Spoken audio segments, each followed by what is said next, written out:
Good afternoon. This is September 27, 2022, regular meeting of the City Council. Would you please join me in the Pledge of Allegiance?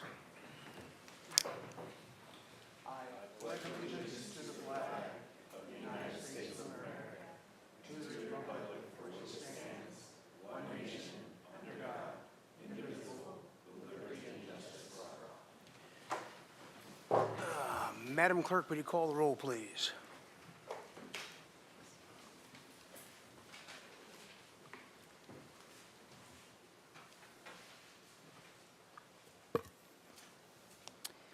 Councilmember Alejandra Gutierrez, not yet present. Councilmember Friedman. Here. Councilmember Sneddon. Here. Mayor Pro Tem Harmon, not yet present. Councilmember Oscar Gutierrez. Present. Councilmember Jordan. Here. And Mayor Rouse. Here. Very good. And I believe we have a ceremonial item to read. Yes, Mr. Mayor, we have Hispanic Heritage Month, September 15th through October 15th, 2022.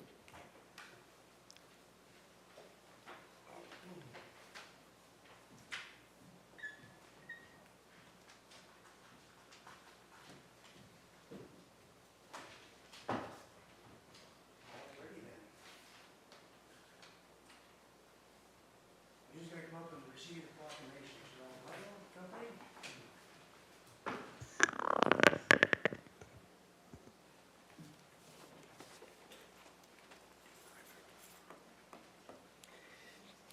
Hispanic Heritage Month, September 15th through October 15th, 2022. Whereas in 1968, National Hispanic Heritage Week began under President Lyndon Johnson, and in 1988, President Ronald Reagan expanded the annual observance with the National Hispanic Heritage Month from September 15th to October 15th, a period that encompasses the following Latin American Independence Days: September 15th in Costa Rica, El Salvador, Guatemala, Honduras, and Nicaragua, September 16th in Mexico, and September 18th in Chile. Whereas Hispanic and Latin American residents have always been an integral part of our beautiful city, enriching the local area as business owners, members of all segments of the local workforce, educators and students, volunteers, artists, performers, philanthropists, and active community members who contribute in countless ways to the betterment of Santa Barbara. And whereas the Santa Barbara Public Library, local schools, area businesses, nonprofits, and organizations throughout our community will honor Hispanic Heritage Month with special programs, exhibits, and efforts to raise the awareness and uplift Hispanic voices, talents, accomplishments, and lived experiences. And whereas the City of Santa Barbara is pleased to join communities across the nation in recognition of Hispanic Heritage Month. Therefore, I, Randy Rouse, by virtue of the authority vested in me as Mayor of the City of Santa Barbara, do hereby proclaim September 15th through October 15th, 2022 as Hispanic Heritage Month in Santa Barbara, and encourage all residents to participate in activities, events, and education during this period and beyond to celebrate, support, and further their understanding of our Hispanic and Latin American neighbors. Thank you. Congratulations. And would you like to say a few words? Good afternoon. My name is Erica Olea. As the president of Mecha, a club at San Marcos High School that dedicates itself to promoting and creating more programs for Hispanic students and promoting cultural inclusivity, I am proud to accept this proclamation from Mayor Rouse. As a community member, I have firsthand witnessed how many members of this community and Hispanics and Latinx people constantly feel the need to suppress their heritage. We try to hide something that makes us us, and it's honestly a little bit hurtful. Not just to us individuals because we hide someone and dehumanize ourselves, but we also suppress the successes of other people here in Santa Barbara. By celebrating Hispanic heritage, we celebrate the 33,000 people here in Santa Barbara that identify as Hispanic and Latinx. We celebrate cultures rich in history and rich in traditions, but most importantly, we celebrate the thousands of people who are working here in Santa Barbara to better it and make it a more beautiful city. Thank you.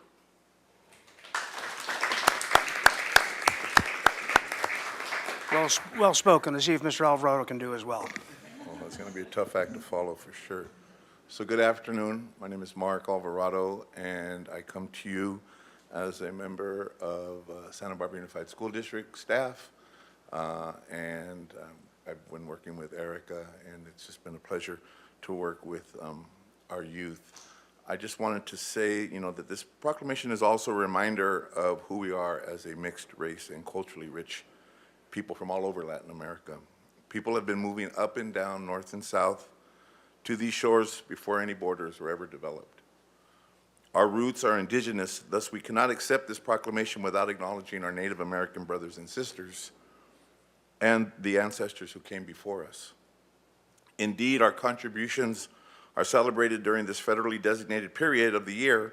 However, it seems that we are always striving for more meaningful opportunities to improve our social well-being in this community. Please keep in mind that some of our school enrolled students, or at least half, come from a home where only Spanish is being spoken. These are the homes of parents who work in our kitchens, clean our hotel rooms, maintain our gardens, and harvest our vineyards. Our working families are the backbone of our local economy here in Santa Barbara. So we accept this proclamation, as we accept this proclamation, we accept it on behalf of the dignity and honor of our Spanish-speaking families who contribute to the beauty and charm that is Santa Barbara. Personally, I know all of you work to uphold the diversity of our community. We appreciate your dedication to serve at this level of leadership and with the courage required to protect our cultural history of this community. Thank you. Before we exit and allow you to get on with city business, we did want to bring up our superintendent, Hilda Maldonado, and one of our board members, our board chair, Ms. Rose Munoz, who was able to join us this afternoon. Just say brief comments. Thank you. Very good. Madam Superintendent. Good afternoon, Mayor, City Council members. It's a pleasure to be here the first time, even though this is my third year in Santa Barbara. I cannot do any better justice than what has been said by our amazing student and Mr. Alvarado, but I do want to thank you on behalf of all of the school district, which we will also be having our own resolution this evening on the same topic, and want to continue to work with you, and as the board members have asked me, are looking forward to maybe some joint meeting in the future as we all work towards the same outcomes and goals to improve our community, one student at a time, one day at a time. Thank you. Thank you. And Madam President. Hello.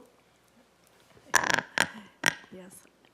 Also, thank you to our student who spoke so well. Thank you for being here with us. I would also like to ask Ms. Jackie Inda to come up with us in unity as a community. Thank you, Mayor and members of City Council. As president of the Santa Barbara School Board, I'd like to say that we can lift each other up as Hispanics and people of color and all of our community in unity. In honor of our students, families, teachers, and all of our school staff, MECHA organizations, and organizations like Mujercitas, I really invite you to join us in this effort as a community. I know that Santa Barbara can do things best. As Dolores Huerta said, every moment is an organizing opportunity, every person a potential activist, every minute a chance to change the world. Thank you. Thank you. Ms. Inda. Mayor, Council, on behalf of the Latino community representing La Casa de la Raza as an organization and the work that has gone on throughout the community, not only with La Casa but also with the Hispanic chambers, I want to show unity with our school district and all the efforts that they do. Our families are 50% out in the schools and 50% out in our community.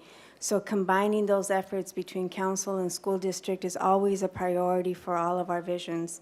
I continue to look forward to the times where our council is meeting with our school board, sharing ideas and thoughts and creating projects together. So thank you guys all for your effort. Thanks to all of the wonderful youth in this community that continue to be voices for everybody else, and to the efforts that have been brought forth in front of you. All right, thank you very much.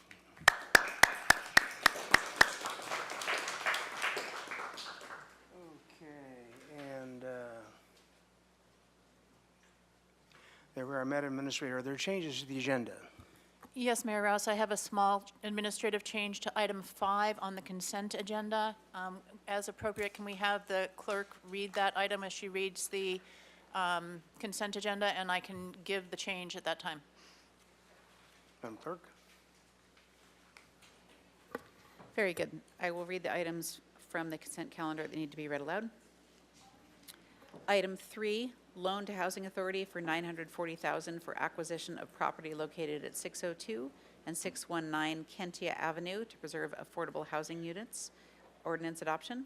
Recommendation that council adopt by reading of title only, an ordinance of the Council of the City of Santa Barbara approving a loan agreement to the Housing Authority of the City of Santa Barbara in the amount of $940,000 to be secured by a deed of trust for the acquisition of property located at 602 and 619 Kentia Avenue, and the affordability control covenant imposed on real property, and authorize the Community Development Director to execute such agreements and related documents as necessary. Item 4, 12-year extension of cogeneration agreement, ordinance adoption agreement. Recommendation that council adopt by reading of title only, an ordinance of the Council of the City of Santa Barbara approving an amended and restated power purchase and license agreement for the cogeneration plant at the El Estero Water Resources Center between the city and California Power Partners. Item 5, update of the city's conflict of interest code, resolution. Recommendation that council adopt by reading of title only, a resolution of the Council of the City of Santa Barbara adopting the conflict of interest code of the City of Santa Barbara to incorporate by reference the Fair Political Practices Commission's model code and rescinding item 19094. And Madam City Administrator, why don't I read the very last one, then we can come back to Thank you. number 5. Number 6, donation for the installation of bottle filling stations from El Gato Channel Foundation at Stevens Park and Oak Park. Resolution. Recommendation of council, A, adopt by reading of title only, a resolution of the Council of the City of Santa Barbara amending resolution number 22059, adopting the budget for fiscal year 2023 to increase revenue and expenditure appropriations by $20,000 in the Parks and Recreation Department. Fiscal year 2023 miscellaneous grants fund for the installation of bottle filling stations in Stevens Park and Oak Park. Very good. Madam Administrator, do you have a comment on item 5? Yes, on item 5, I want to explain first what it is. This is the list of positions within the city that are required to fill out the Form 700, which is our conflict of interest form, and also what level of detail they have to fill out. We inadvertently omitted one position from today's list, the Administrative Analyst 3 in the Finance Department, with a disclosure category of 1,2. If you will adopt this resolution by adding to the motion to approve the consent calendar, and the clerk can thereafter make the change to this resolution, that will resolve this issue today. Okay, very good. We will take that separately. Then, Mr. Friedman, do you have something? Yes, Mr. Mayor, I need to also discuss item 7. Could you read that, Madam Clerk? Yes, Mr. Mayor. Item 7, fiscal year 2022, fourth quarter review. Mr. Friedman? Thank you. As part of the recommendation today, I would ask that the council also consider as part of item B on this, which is to accept the fiscal year 22 interim financial statements and the 12 months ending June 30th, 2022, that the council also consider giving direction to refer to Finance Committee recommendations on allocating for discussions to recommend on allocating the fiscal year 2022 surplus. All right, Madam Administrator. Oh, I thought you had a comment. All right, very good. Madam Attorney. Thank you, Mr. Mayor. We just need to go back to public comments. So if you Right. want to do the consent calendar and then return to public comment, that would probably be fine, I think. Right. I did miss public comment. I believe I have one speaker slip up here for public comment. Are there any online? I believe we have one hand raised, Mr. Mayor. Okay. My apologies. So bring up Sean Sullivan, please, for 3 minutes, and we'll get back to the consent calendar in a moment. You have 3 minutes, please. Good afternoon. My name is Sean Sullivan, and I am the owner of Above All Aviation, and currently I have 18 employees. In the near future, you'll be asked to approve the current draft of minimum standard requirements for the Santa Barbara Airport. Back in 2017, my husband and I, on behalf of our company employees, filed an informal complaint with the FAA in regards to the economic discrimination. The argument here is that allowing flying clubs and independent operators to act as de facto flight schools and flight training facilities without the overhead has impeded our business. While the airport director, of which there's been 4, soon to be 5, have attempted to solve these issues to date, there is still no solution. Brian has handled this situation with grace and understanding while actively taking time to listen to each party. He's going to be very missed. That being said, the draft of the minimum standards has some major flaws and will kick this process even further down the road. There must be a clear delineation between independent operators and commercial operators. The definition in the MSRs, the draft standards, under independent operator, defines a commercial operator as an independent individual that engages in one or more commercial aeronautical activities at the field without the fixed base place of business.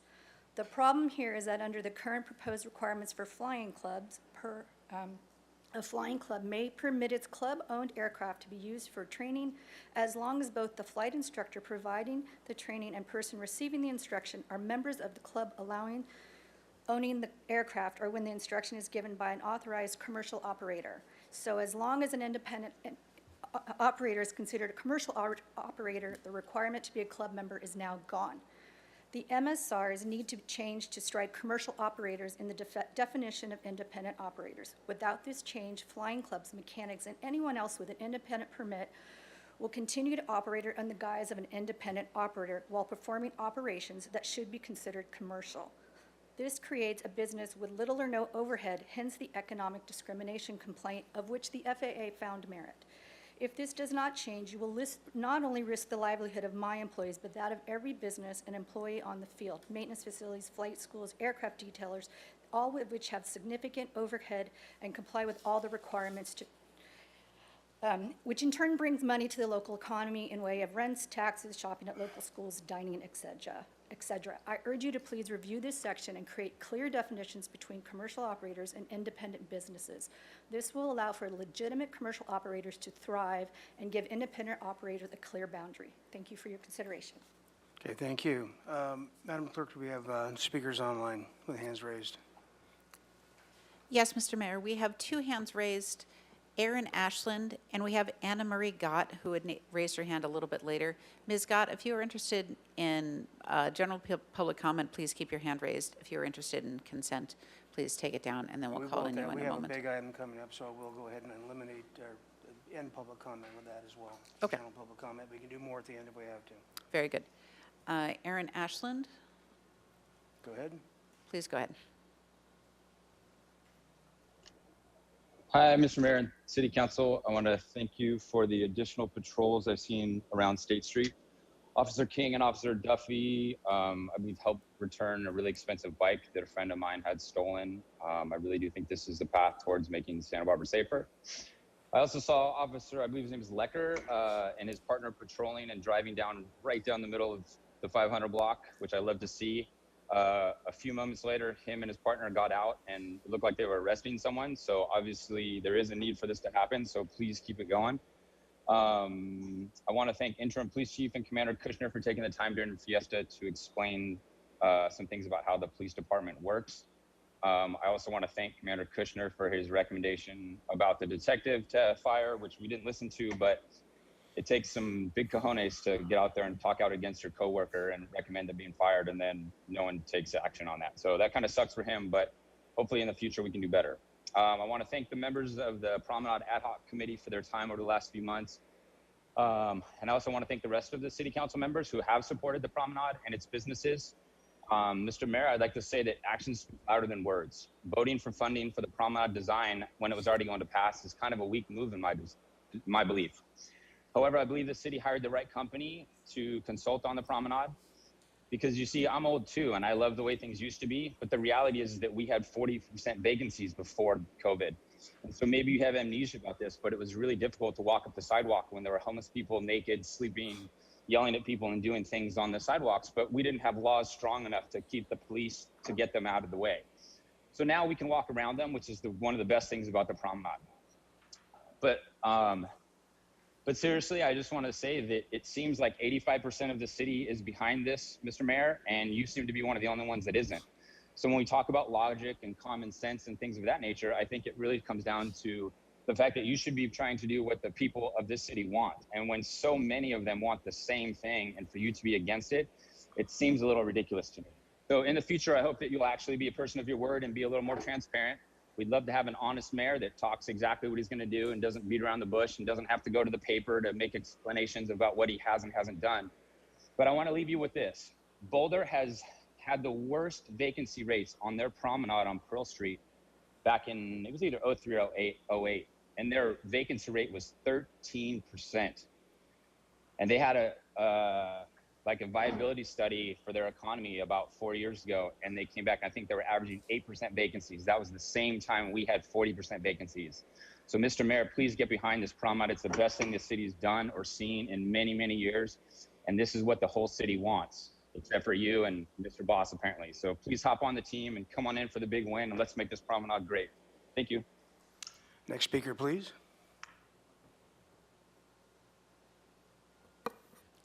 Anna Marie Gott. Anna Marie Gott, please go ahead.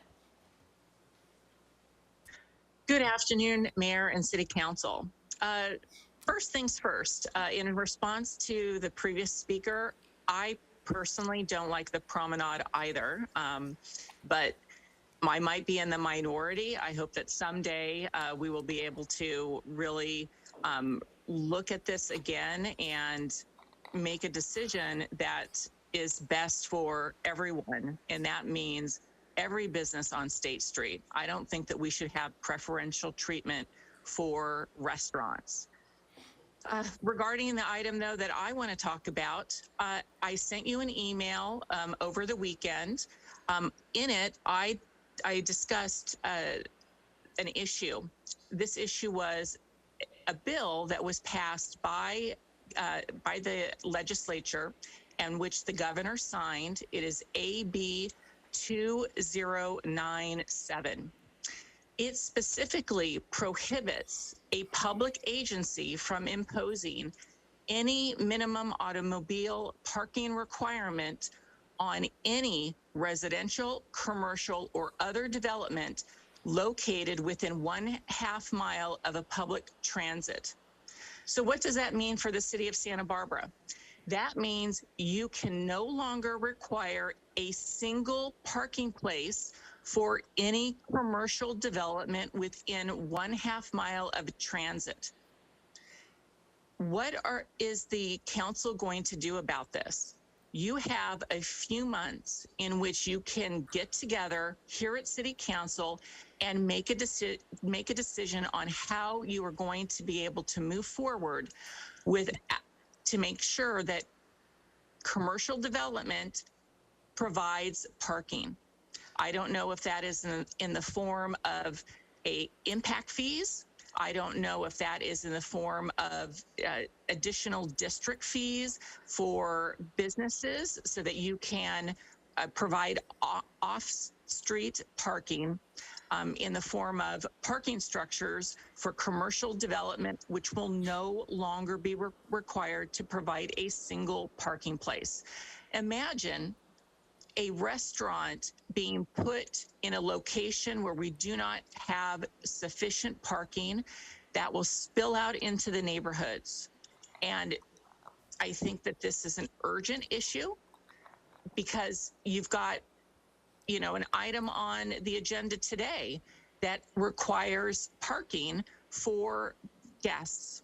And when you do not provide parking for guests, on site, you are going to force that parking onto the street. You need to wrap up, And that means a please. reduction in sufficient parking. Thank you. Thank you. All right, very good. Further speakers, that's it, Madam Clerk? Correct, Mr. Mayor. Okay, my apologies for the herky-jerky order of things. We're going to go back to item 5, which we need to vote on separately with the administrator's changes. Madam Administrator? That would be my recommendation. Thank you. Okay, can I get a motion do we understand the motion, by the way, for item 5? And do we have a motion along those lines? I'll move item 5 with the suggested changes from the city administrator. Moved by Friedman, second by Jordan. Roll call vote, please. Very good. This is for item 5, and it is the motion for recommended action with the suggested changes by the city administrator. Motion by Councilmember Friedman, seconded by Councilmember Jordan. Councilmember Alejandro Gutierrez. Yes? Councilmember Friedman. Yes. Councilmember Snedden. Yes. Mayor Pro Tem Harmon. Yes. Councilmember Oscar Gutierrez. Aye. Councilmember Jordan. Yes. Mayor Russ. Aye.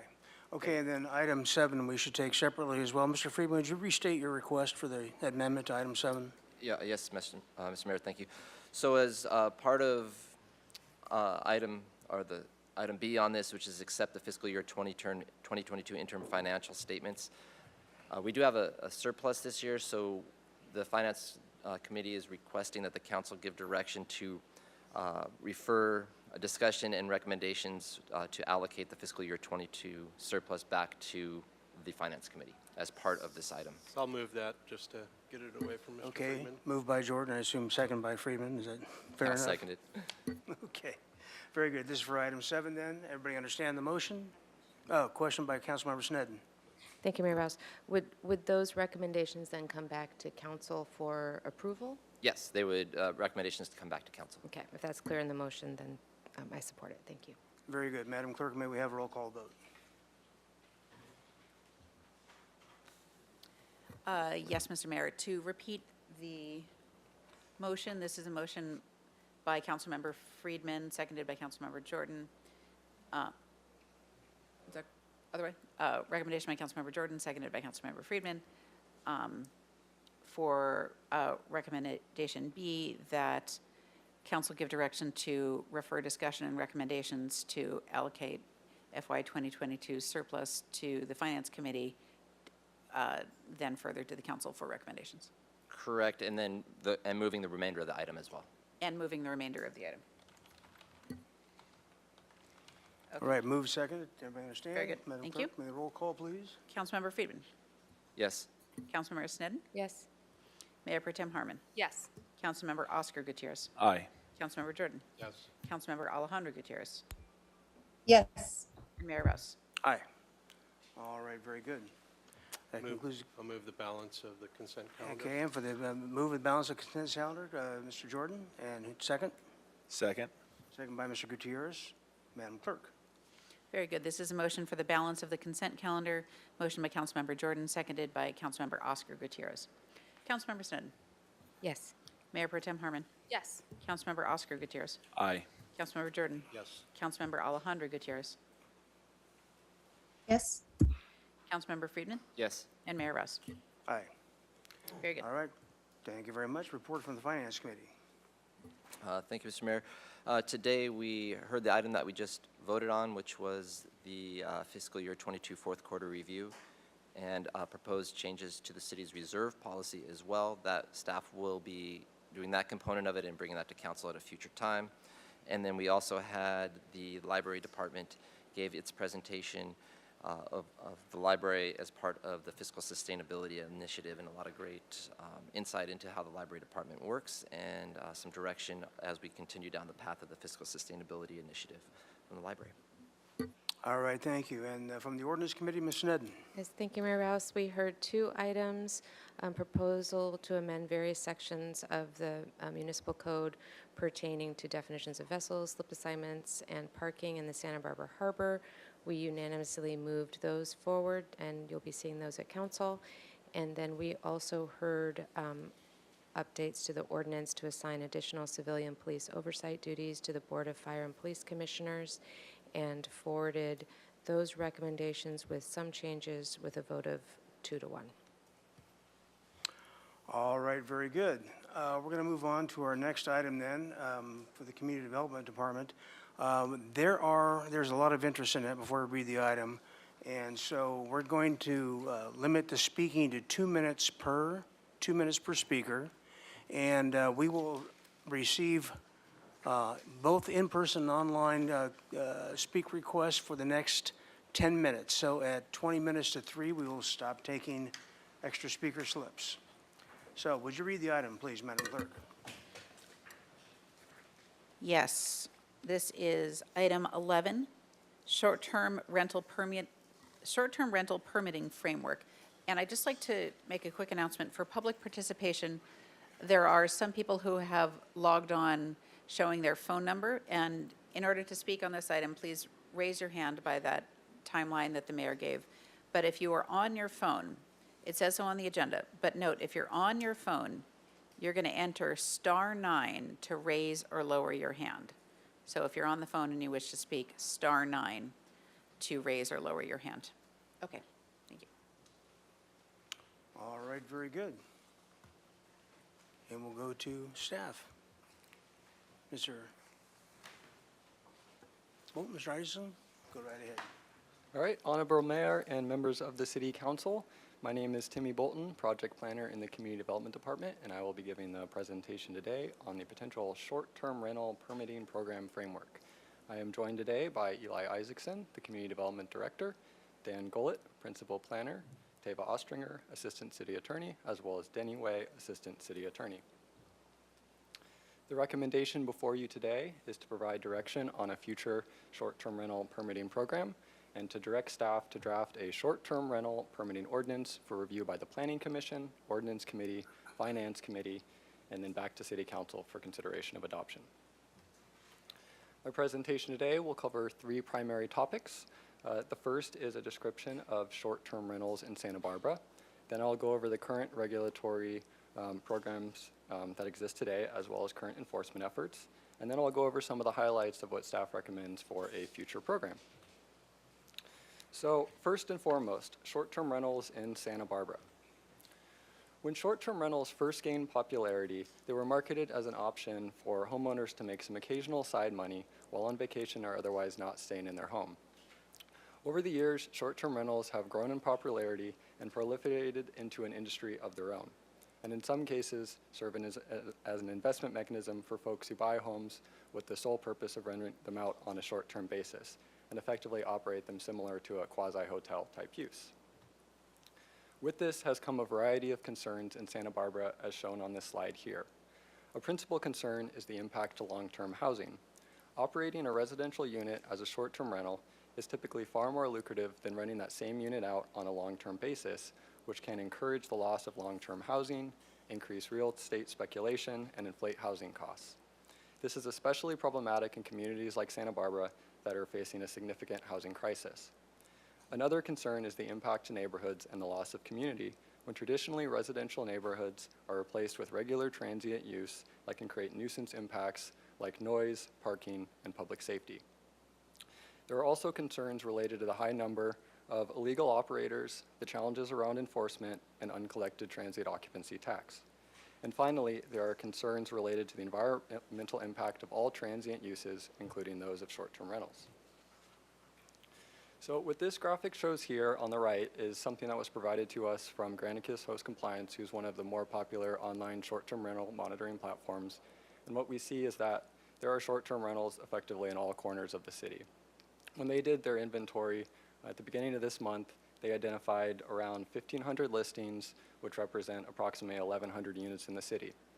When we reached out to the finance department to see how many of the units that exist today have gone through the land use entitlement process and are paying TOT and are therefore legal, we have a total of 19.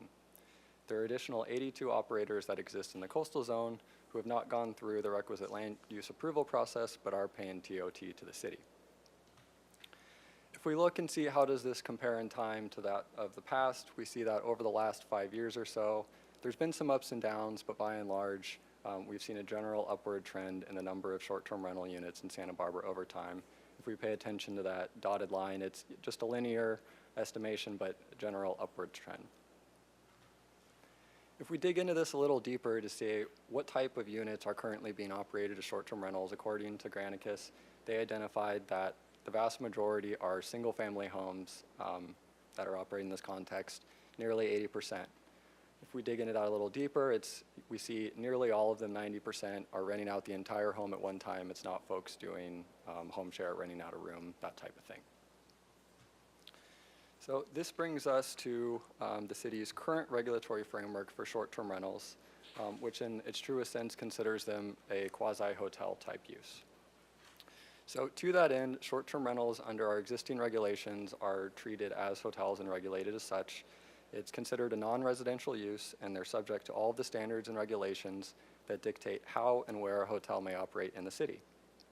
This generally requires a change of use process that varies in complexity based upon the size, the location, and number of units proposed for short-term rental. This process is costly and time-consuming and may be a contributing factor to the high number of illegal units that exist today. And a byproduct of having a time-consuming process is those that do make it through the process will likely continue to operate as short-term rentals in perpetuity, given the financial impacts required to actually go through that process. What this slide shows here is a map of the locations where short-term rentals are currently allowed. This is all of the hotel zones in the city. Digging into this a little closer, there's some highlighted areas in the coastal zone. There's a subset of the grid in the downtown core, some areas along Milpa Street and Upwell State Street, as well as a couple other locations throughout the city. The current enforcement process for short-term rentals is primarily a complaint-driven one. Short-term rental enforcement is considered a high-priority case type among our code compliance staff. Ultimately, though, the magnitude of the issue overwhelms our current resources given the high demand for short-term rentals, a challenging regulatory process, a staff-intensive and time-consuming enforcement process, and a recent legal case that complicates matters in the coastal zone. And as we've gone through this process of researching and seeing what could we do differently, we've learned that there are a number of new tools and technologies that we could implement in conjunction with a new program to improve all of the code compliance and enforcement efforts. So this brings me to the recommended program. And really, as a high-level philosophy, we're trying to rethink short-term rentals as something that's primarily residential in nature, similar to how they were originally marketed, rather than something that's more of a quasi-hotel in nature. But before getting too far ahead of myself, I always think it's important to define where we're trying to go and what we're trying to do before we figure out how to get there and how to do it. So staff turn to the general plan, Coastal Commission guidance, as well as current best practices to develop the following program goals to shape a future ordinance. We recommend structuring the program to preserve long-term housing first and foremost, to maintain the character of residential neighborhoods and make sure things are compatible with existing areas, to minimize the nuisance impacts associated with short-term rentals, to ensure high compliance rates and effective enforcement and make sure everything we're proposing is something that truly is enforceable, to make sure this program is financially sustainable, and then to make sure everything we do, like everything else of the city, is reflective of our rich history of environmental stewardship. And Mr. Bolton, I apologize for interrupting. I just wanted to remind members of the public who are listening online and do want to participate, please raise your hand within the Zoom app. Please go ahead and raise your hand within the Zoom app if you did wish to speak on this item. The cutoff for raising your hand is in a few minutes. Thank you. Thank you. So staff recommends implementing those goals I just mentioned with a customized approach that suits the unique characteristics of Santa Barbara while incorporating best practices. We recognize that the nature of short-term rentals may change over time. It's grown quite a lot in nature and components since it was first envisioned, and we anticipate the same thing will happen in the future. So we anticipate the need to revisit whatever ordinance comes out of this in somewhere around like a 5-year period, something like that, to track success and make tweaks as needed. But to start in getting this going, we recommend implementing a streamlined program without any sort of complex administration like those that include a lottery-based system or something like that. We propose having one set of standards that will apply citywide.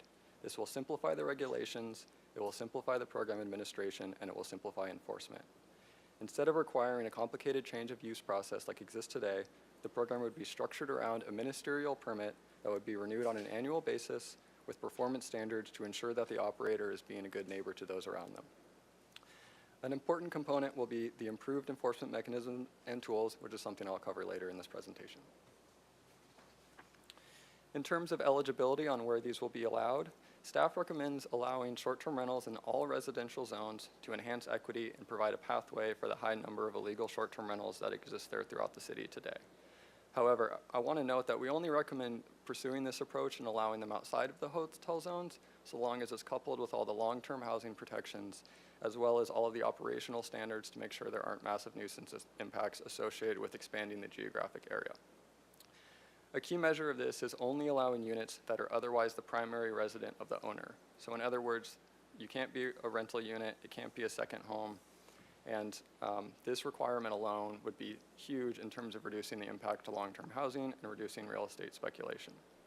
The unit must be also located outside of a high fire hazard area to prevent environmental impacts, as well as not being a type of deed-restricted affordable housing or otherwise prevented from being allowed to do short-term rentals like accessory dwelling units. And then to prevent displacement of long-term rental units, we also recommend including a provision to prohibit short-term rental of units that had a no-fault eviction within the last 5 years to prevent folks from buying up long-term rental housing and replacing it with short-term rental. So in terms of the components for this permit, as already mentioned, we recommend establishing a streamlined process that is primarily ministerial in nature with performance standards, flat fees, and an on-site inspection. Business licenses would continue to be required as they are now, and a component of this is requiring that the license and all of these components could only be issued to a specific naturalized person. So no corporations, no LLCs, no creative ownership models, and this really works hand in hand with that primary ownership requirement. A critical operational standard to prevent the displacement of long-term housing is limiting the nights that a short-term rental may operate on an annual basis. Based on a survey that we did of similar jurisdictions, we recommend considering 90 nights per year as that maximum annual limit. We're flexible on that number, but we think that's a great starting point to get the conversation going. To limit nuisance impacts to the neighborhoods around them, we recommend establishing an occupancy limit, prohibiting special events, allowing only one booking per unit at a time, establishing quiet hours with a code of conduct and requiring that all these materials be posted in the unit, as well as having a nuisance response plan with 24/7 response and 30-minute window for the operator to address any noise complaints or similar nuisance issues. In terms of site requirements for short-term rentals, we just have a couple here. The first is requiring off-street parking to limit neighborhood impacts associated with parking issues. And then to continue the city's environmental goals, requiring low-flow plumbing fixtures as well as a SWIMP Tier 1 BMP to improve water quality and limit water usage. This photo on the right shows a rain barrel, which is one example of a low-cost measure that an operator could do to satisfy this requirement, and we're also allowing that if that improvement had already been made, that would satisfy the requirement here.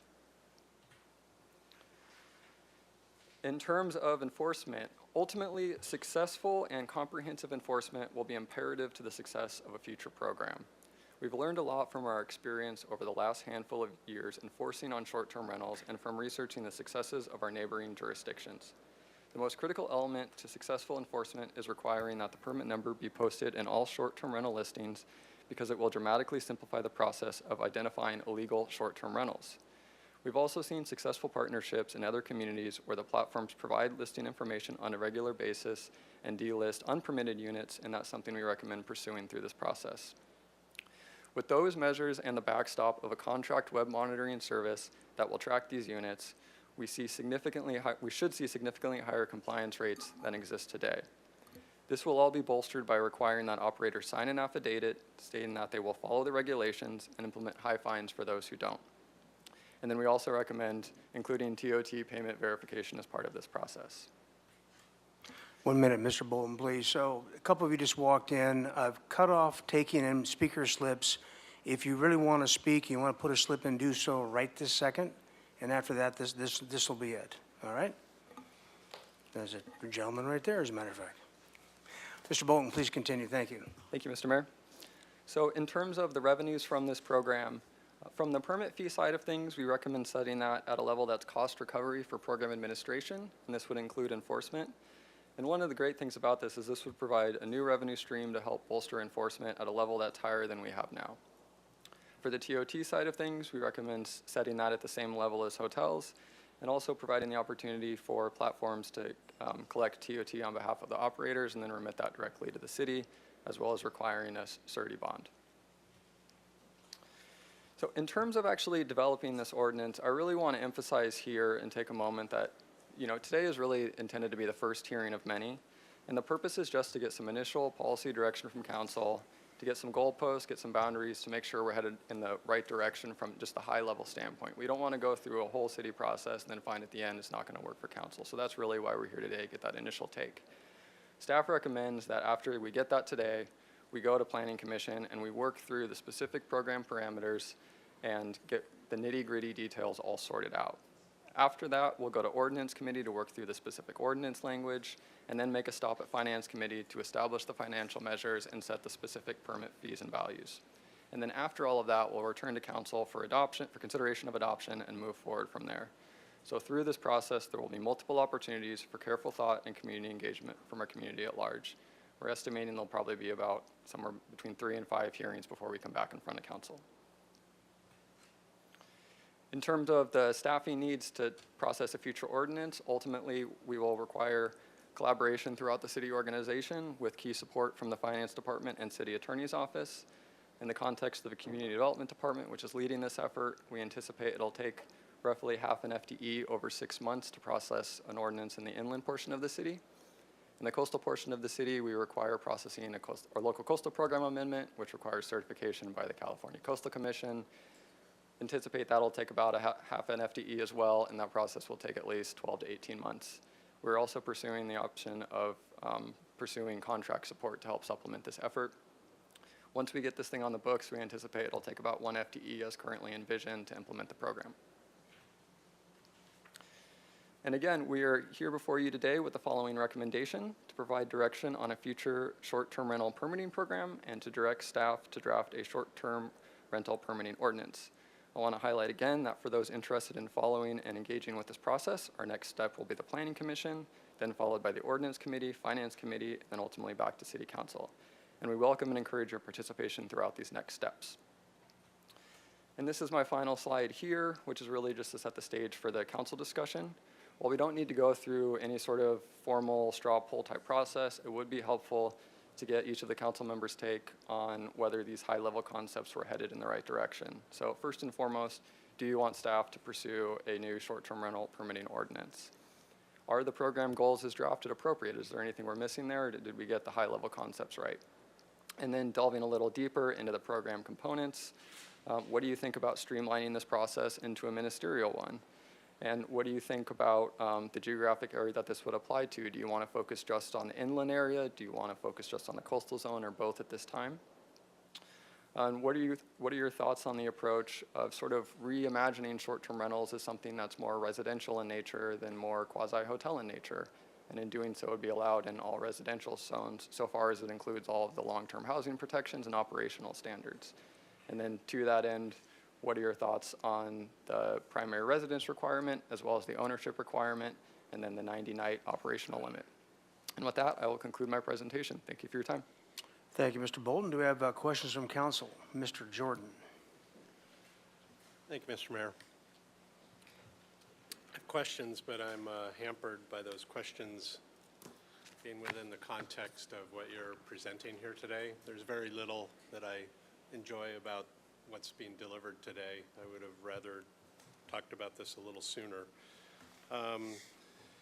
So, Mr. Bolton, there's a slide that talks about TOT, 1,000 listings, 19 legal, 82 paying TOT in coastal. Is there anybody paying TOT that's outside coastal zone?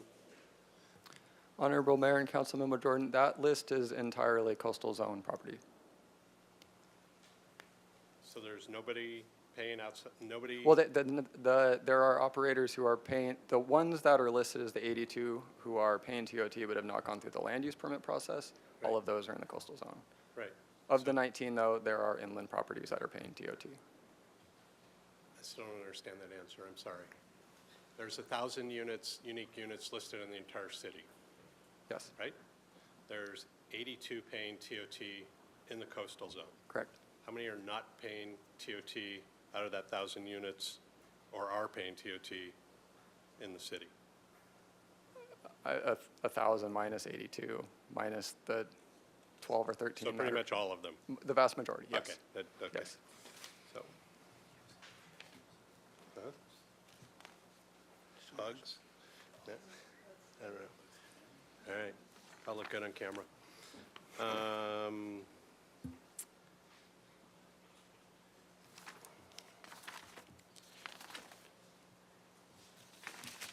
Sorry, I'm just wandering my way through here. No fault evictions within the last 5 years. Conceivably, depending upon where this goes, we'd see a land rush, like we usually do, a line outside a Measure E line outside community development. Is there a way, conceivable that you could also manage future no-fault evictions so that anything was adopted that if anybody had a subsequent fault or no-fault evictions, however you want to phrase it, that would also preclude them from going through the process for some type of approval for a short-term vacation rental? Honorable Mayor and Councilmember Jordan, absolutely, we could definitely do that.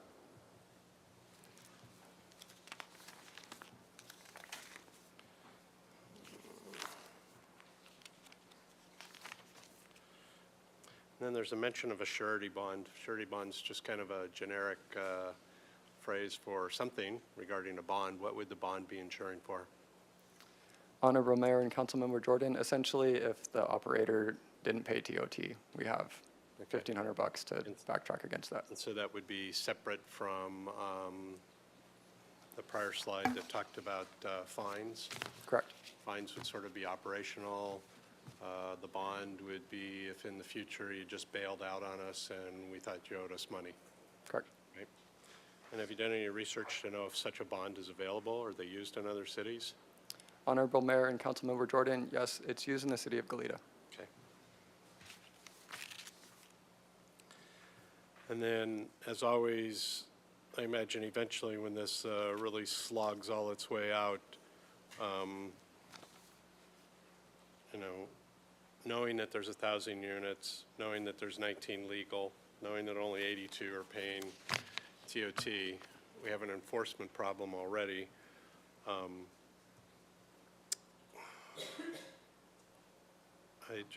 How do we get to the FTE that you think that would be the ability to manage both the administrative part of it and enforcement when you're essentially starting from ground zero? And in fact, you might even make the case, you're not just starting from ground zero, your proposal as presented today is expanding exponentially the potential to have a short-term vacation rental in a city, albeit we might all have opinions on if I'm leaving my house or not and how viable that is. But on paper, you're saying any residential zone, while that isn't true right now. So I don't know, how do we get to that? How do we get to that FTE? How do we know it's capable when already we're obviously way behind the curve? Thank you, Mayor Rouse, Councilmember Jordan. So the FTE projections we included in the previous slide are really more focused on getting an ordinance drafted and adopted and then implementing the program that that ordinance reflects. It doesn't address the needs around enforcement, whether it's enforcement to address the current proliferation or enforcement to moving forward with a new program. It's hard to say what the staffing needs will be moving forward. I think now, based off the numbers that we showed in a previous slide, our resources are not adequate to address the problem. Part of that is the challenges we have, and we have Prosecutor Denny Way with us here as well, who can speak in more detail about our current enforcement process. But staff-intensive, time-consuming, and so it'll take us quite a while to address the 1,000+ units with our current enforcement approach with the staffing that we have.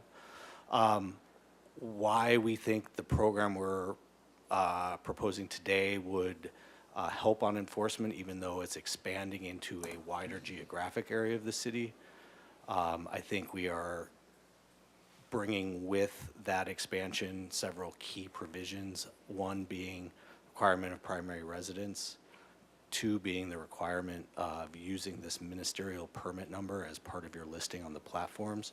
My experience in previous jurisdictions and the research we've done previously indicate that the platforms themselves will cooperate in that they will delist properties without the proper numbers attached with them in terms of the permit. And so we're hoping that by using those services, we can reduce the number of people listing, therefore making it more difficult to operate in the city. And then also using other things like Granicus Host Compliance, who provided us with some information we included on previous slides, to then identify those that are addresses operating that do not match up with our address list of those who are permitted in the city, to really then direct our enforcement to those properties, so we're not solely reliant on a complaint-based system, but that we could actually be somewhat proactive in the enforcement of short-term rentals. So what is the staffing needs to be successful in that?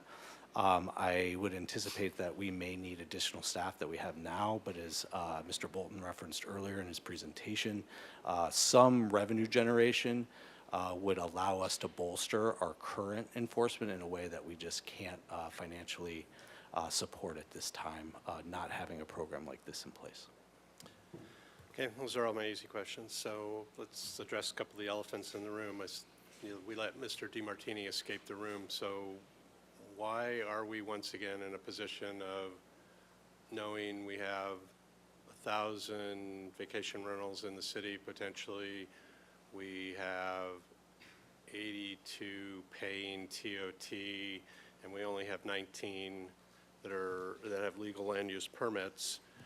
And so today, yesterday, and tomorrow, we're accepting TOT payments from people that we know don't have land use permits. I mean, how are we back in this situation? This is kind of like 5 years ago. Honorable Mayor and Councilmember Jordan, I might suggest that either Danny Way or Tave Ostringer share the perspective from the Cracky case and how that relates to the coastal zone, Let me please. be a little more specific with my question. An office in this building is collecting money and issuing business permits for entities out there, and an office in another building is saying those are not legally operating land use permits in another city building. And so that's really, some of us have lived through the Cracky decision and the same kind of component, and pretty much assumed that a pretty easy task was not taking somebody's not taking somebody's fees unless verifying with another department in the city that it was an approved land use, and that apparently was a bad assumption. So how are we back in this situation? Honorable Mayor Rouse, Councilmember Jordan, while I don't personally have the historical perspective to fully address your question, I can say that moving forward, I think we may be able to limit the scenarios in which you were talking about. The ministerial permit that we are presenting today or recommending today would very much resemble our current business license and would be issued concurrently with a business license, renewed on the same schedule that our business licenses are renewed. And so I think moving forward, implementing a program like this, we could better align those two permits and licenses in the city and have better coordination between City Hall and 630 Garden in that respect. Want to take a stab at it, Tava? I mean, we've lived this once already, and we're back here again, and it seems like an easy fix, and we dig a hole again, I think, in the narrative to be back here again. Mayor Rouse, Councilmember Jordan, as referenced, the Cracky versus City of Santa Barbara was a case regarding vacation rentals within the coastal zone. The court decided and agreed generally with the Coastal Commission that a change or a ban on short-term rentals was development and requires an LCPO, Local Coastal Program Amendment, in order to regulate them. So what that meant is we went back to the status quo prior to the ban, where we were collecting TOTs in the coastal zone, and we're only enforcing on these short-term vacation rentals on a nuisance complaint basis. For those short-term rentals that are inland, we still do not allow them. We enforce on them. If we're enforcing on them, we do not collect TOTs on them. I don't want to belabor it because we've all been there, but I really do. The bigger problem we have on the disconnect in scope between accepting TOT and and accepting TOT for known, not land use permitted units is in the inland zone. Mayor Rouse, Councilmember Jordan, from what I understand, we do not collect TOTs for inland vacation rentals that are illegal. We collect them for the I believe it's probably 19 that are legal. All right, so we're not collecting above the freeway, so to speak. That's my understanding. Okay. We're just drastically behind in enforcement capabilities. Okay. Then, Ms. Connect, I guess I'm going to put you on the hot seat too, not having been on the hot seat on this before. When you know there's 80-some units in the coastal zone, and only 19 are there permitted, and you have the context of the Cracky case, and you've still been collecting TOT for the unpermitted ones, do we have legal liability to make a change at all? I mean, where we've been, I would presume there's more in the coastal zone than 82, and that they aren't paying TOT. I guess I'm just annoyed we're in this position again, and I anticipate anything we do, since we've collected money for non-permitted uses, that any change we make, we open ourselves to legal liability, and what do we do to prevent that or reduce that? Mr. Mayor, Councilmember Jordan, I'm going to throw that. I think Assistant City Attorney Ostringer answered the question, and I don't think it's a council policy decision to change to make direction to change the ordinance. The policy, the court directed, the court made a decision in the Cracky case with regard to the coastal zone and indicated that we were prohibited, unless we get a coastal development permit, to enforce the short-term rental prohibition and to collect TOTs in that zone without going through the coastal zone process or the coastal development permit process. So, until we go through that process, that is the status quo. That is what we're abiding by. It's up to the council to make a decision to revise that policy. Then we'll go through the process. Okay. All right. Thanks. That's my question so far. Mr. Friedman. Thank you. A few questions. So one question I have is, if we were to move forward with recommended enforcement changes here tonight, either all of them or some of them, but we leave the current zoning where they're allowed in place so we don't expand it, one, would this provide us with more tools and the ability to enforce what's out there currently that's illegal? And then the second would be, we'll start there. Honorable Mayor and Councilmember Friedman, yes, absolutely. We can incorporate all of those tools into a future ordinance regardless of the geographic area that they apply to. Okay. So if we didn't expand it, this would enhance our ability to enforce illegal short-term vacation rentals? Yes.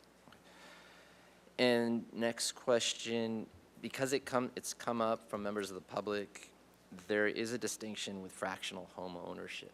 How would anything proposed today be enforceable or relate to fractional home ownership, or is that something separate that we would have to deal with? And I don't know if you or Ms. Connect want to answer that. Hi. Sorry. It could be included as part of it, but it's not actually, sorry. It could be included as part of this. It's not actually addressed right now, but it's something that could be added on to this if that's something council wants. And by added on, how would we add that on? Because there are different issues with fractional home ownership because it's ownership versus rentals. Correct. And so I'm just trying to understand that difference because it comes up so frequently, and I wouldn't want to put any enforcement of rentals at risk, an ordinance that at risk if we included fractional home ownership, because then the whole ordinance is at risk. So I'm just trying to understand how the fractional home ownership gets into there, or if it's something that should be separate. It could be included in there by expanding the definition of what permissible use is and what permissible use is not. So in addition to short-term rentals and other things that's being added on there, you can add fractional ownership to the umbrella of things that you're regulating. So that it could be done that way. And if it was, say we did that and the ordinance was then challenged by fractional homeownership platforms, let's say, or businesses, would the whole ordinance then be at risk, even for the rentals, or would just that portion of it be at risk? It depends on how it's drafted, but there is always a risk that they could challenge the whole entire ordinance.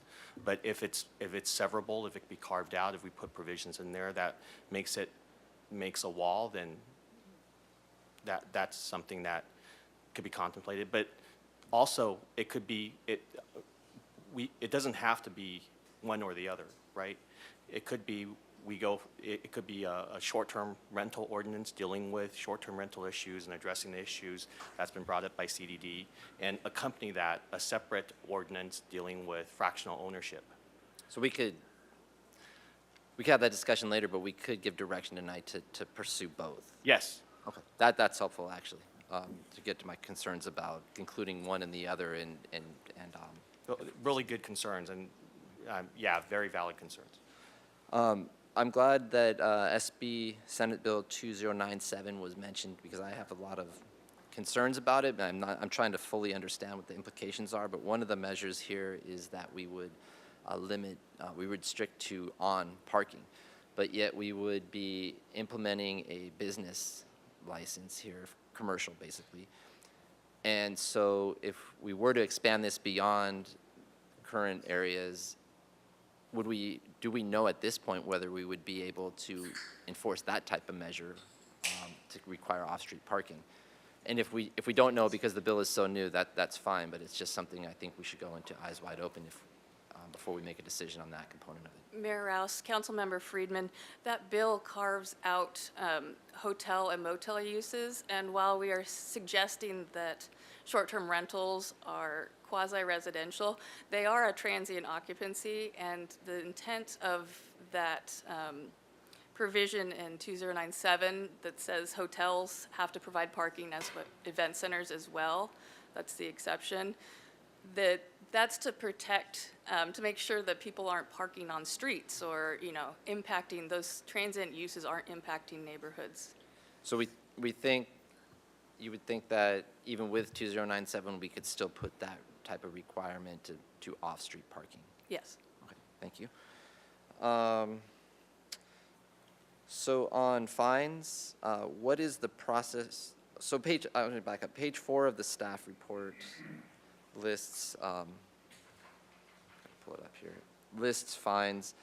There's fines for the failure to remit TOT, but then there's also the fines themselves for illegal vacation rentals.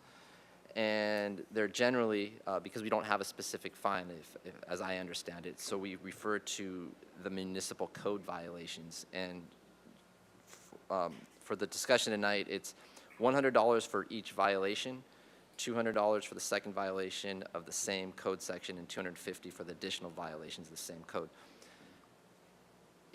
I'll put it bluntly, is that enough of a deterrent when you're talking about vacation rentals, or is that a cost of doing business if you're out there? I think that the fine amount is low, but that's the fine amount for administrative citations issued pursuant to 1.25 of our code, which allows for issuance of administrative citation.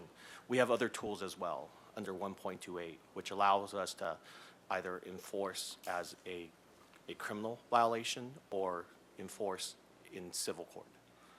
But that would take a lot of staff time to get to that point. And first, we'd have to have them go through that process, and it's just a lot of staff time. So my next follow-up question to the fines is, we talk about increasing the fine. Is that something we could do to increase the fine, and what would be the process for the council to consider what an appropriate fine would be to make it a deterrent for illegal vacation uses? That's a great question. Do you want? Honorable Mayor and Councilmember Friedman, I would suggest that that be something that the Finance Committee tackle. Seems like a great use of that resource. All right. Put it on our agenda. We seem to be getting everything, Councilmember Harmon. So, Mr. Mayor and Councilmember Freeman, if I could just hop on for a quick minute on the fractional ownership issue. I just want to add a point to that before you leave that line of questioning. And that is that the discussion of fractional ownerships is not on the agenda today. And, you know, as with the suggestion on the other items that are part of the recommended matrix, you know, it would be appropriate as in community development has suggested that if they do want to regulate regulate STRs, that they wouldn't be permitted in homes that have accessory dwelling units. They wouldn't be permitted in homes that have fractional ownerships. You know, that could be part of this matrix, but I don't think we want to tag on fractional ownership regulation as part of this this ordinance. That just adds a whole nother component that, you know, we frankly haven't really looked at. It hasn't really been litigated in California yet, and I don't want, if we go forward with this tonight, I don't want to delay the process by adding that whole nother element to this at this point. So I would recommend that, you know, we don't include that as part of this. It could be, you know, a whole nother discussion for another day, but maybe not part of this. Thank you. That's helpful. That kind of some of the concerns I had, you just articulated of if we tied it to this or not. But again, those questions were in response to a lot of public out there that have concerns about fractional home ownership. And then, so outside the coastal zone, we currently have some places where hotels are permitted where we have some short-term vacation rentals. So would this proposed ordinance apply only to new applications, and then the existing are still there, so it's only would be new, so it wouldn't be to those that are already there, such as if we required a home occupancy, you wouldn't be retroactive? Honorable Mayor and Councilmember Friedman, yes. It wasn't explicitly stated in here, so I apologize for that, but the staff intention is that anyone who's gone through our current short-term rental process would be allowed to, they'd be grandfathered in and continue to operate as they currently are. I figured that was the case. I just wanted to there. And then just two more questions. So we have an annual, if these go forward, we would have an annual renewal for the permit, and would it be for the permit and the license, or just the license? So, thank you, Mayor Rouse, Councilmember Freeman. So we currently ask folks to renew their business license on an annual permit currently. You would continue to do that, as well as renew your short-term rental permit on an annual basis. Using this sort of annual renewal allows us to ensure that operators are meeting those performance standards and paying the TOT as required. And operators that fail to meet those standards possibly would not be able to renew moving forward. Thank you. That was where I was going with it, was the annual requirement is important because we would be keeping track of metrics such as complaints from neighbors or other violations such as failure to pay TOT. So that would be a mechanism in place to help that. Last question is if we were to make changes, and this is outside the coastal zone today that we're talking about, could this be used as part of the discussion in terms of, with the Coastal Commission about how to address coastal zone issues?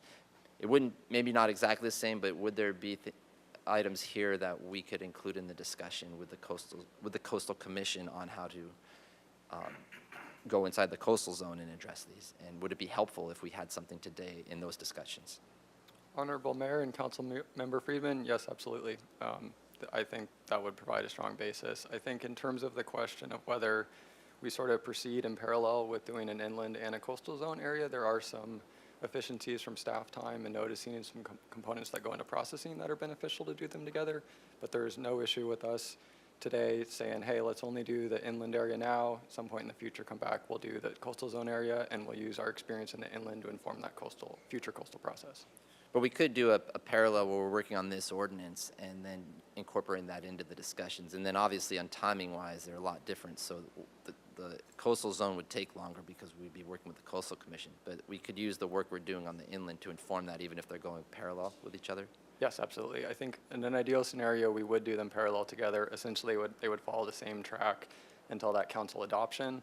And then after that council adoption, the coastal would then have to go in front of the coastal commission to be certified and go through that process. That's So- helpful on the parallel track for outside and inside the coastal zone. Thank you. Ms. Snedden. Thank you, Mayor Rouse.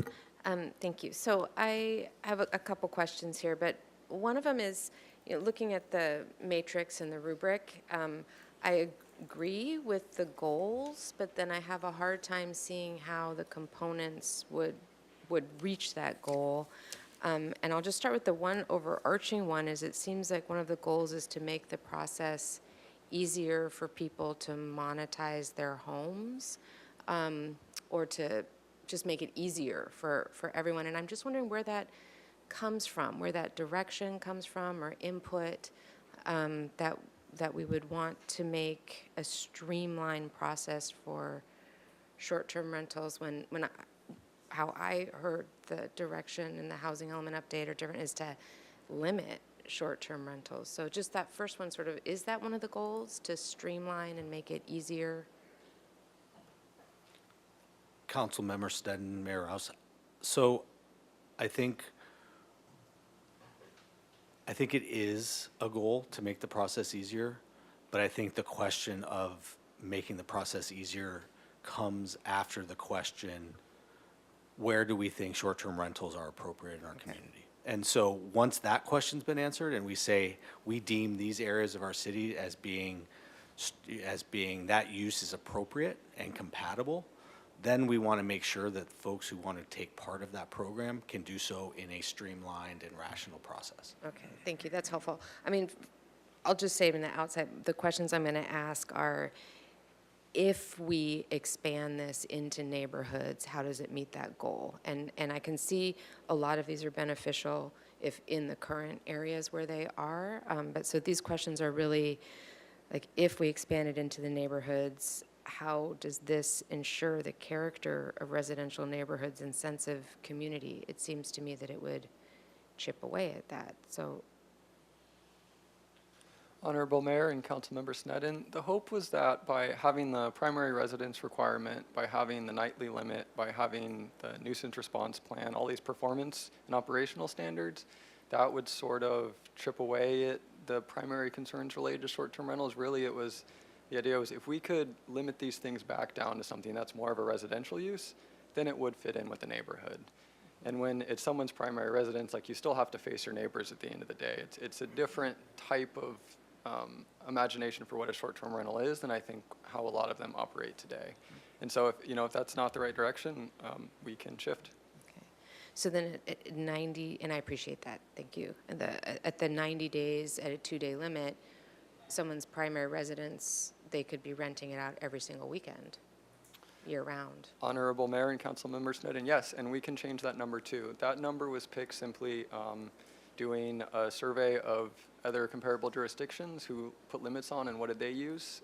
We saw values that were as low as 30. We saw values up to 120 and plenty that had no limit at all. So that can definitely be adjusted or differ based on the zone or area of the city. So yeah, thank you. And then just addressing rising property values. So it seems to me that, like, immediately once you make your home available to be a money-making operation, that would increase the value throughout the city. And I'm wondering how this would address that. I mean, it's one of the goals is to address rising property values, but it seems to me that this would increase your property value. Honorable Mayor and Councilmember Snedden, the thought was that by having all those standards and components that I just mentioned, it would sort of preclude the speculation component of things. So short-term rentals wouldn't be able to operate based on that primary residence requirement as a mechanism where someone buys a residential property purely for the purpose of operating it as a short-term rental. And so that was the component we were trying to get at in terms of increasing housing costs and that value. Okay. And then there's also the goal of maximizing housing, which I also don't understand how short-term rentals would maximize housing. Councilmember Snedden, Mayor Rouse, I think the thought there is by requiring these be operated in a primary residence would reduce or eliminate the number of short-term rentals currently operating in what could be considered a long-term or could be used as a long-term rental housing unit. And so in essence, we are maximizing housing by reducing the number of short-term rental operators in housing that could otherwise be used for our long-term residents. And so they're only operating in homes of people who are currently living in the community that are using those homes as their properties. In conversations with constituents, an idea came up of educators, right, who are not here for the summer, and those 90 days could be used either as one long rental or a series of short-term rentals as a way to offset or defray the costs of living in this community and making it more available to folks that are sort of essential workers here in Santa Barbara.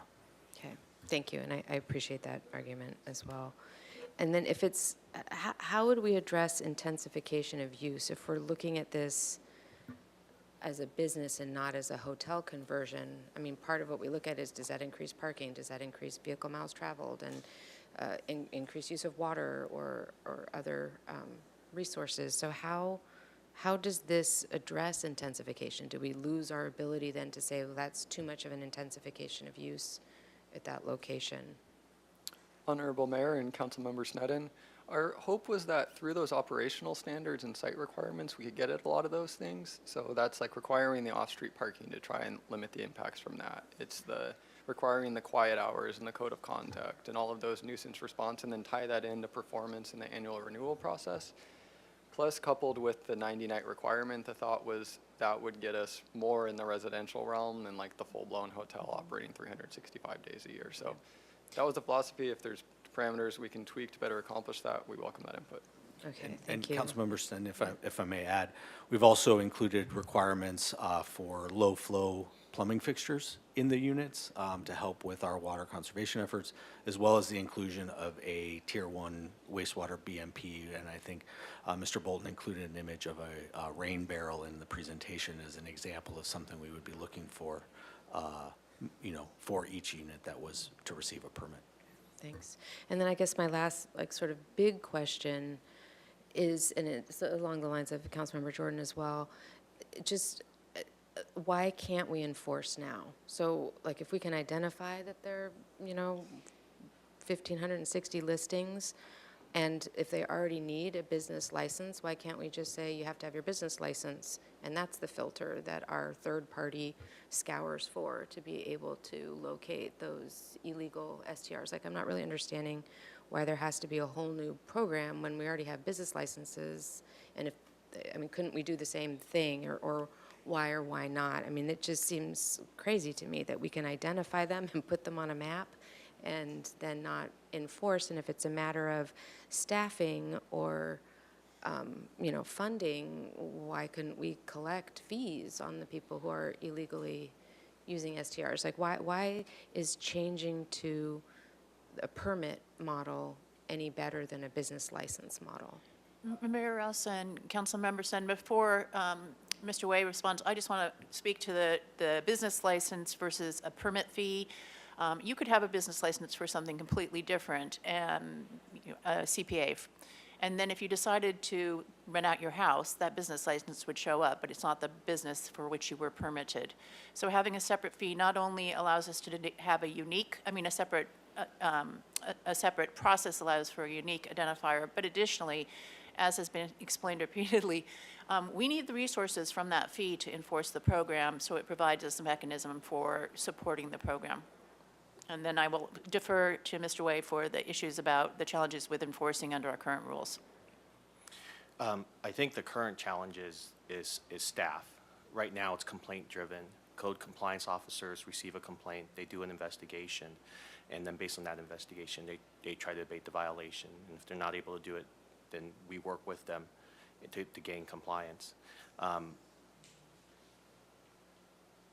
If there's more staff time, more staff that can devote enough time, then yes, they could tackle these issues.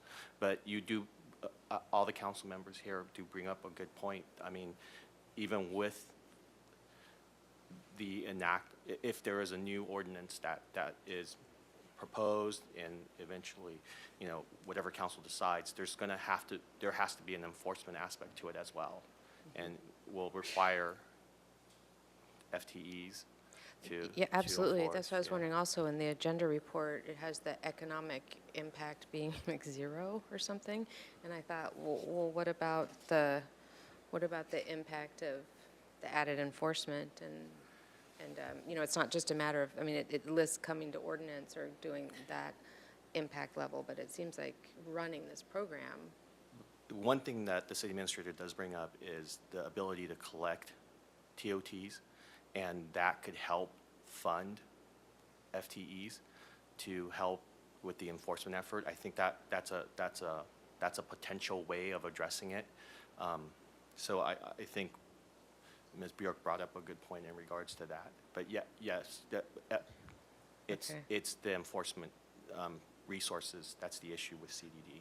So, I mean, it just seems to me like what we're saying here is we have thousands of these and we can't handle them, so at least let's collect on them and instead of just leaving them be. And I'm just wondering if there's another way to look at it, like why can't we just enforce on them and make those fees high enough for those who are operating illegally that it's like a true deterrent and that we can hire the FTEs that we need for enforcement. So I think we're all going to agree that enforcement is super important. I'm just kind of questioning the idea of just letting those go and expanding. Like it would be even more than that if we were going into all the neighborhoods. Okay, I think those are my questions for now. Thank you. Ms. Harmon. Thank you, Mr. Mayor. Just a couple of questions for you all. First, and I think we sort of all know this, but I'm hoping just to get a very clear answer. Are we, maybe this is for Ms. Ostringer actually, are we legally allowed to ban short-term rentals altogether? I mean, is that something we can do?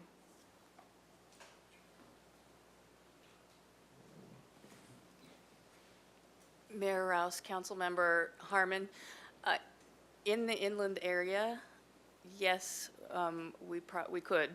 However, as we mentioned before, the Coastal Commission and the Cracky case has made it clear that if we want to change our position and ban them in the coastal zone, we need to get a local coastal program amendment from the Coastal Commission.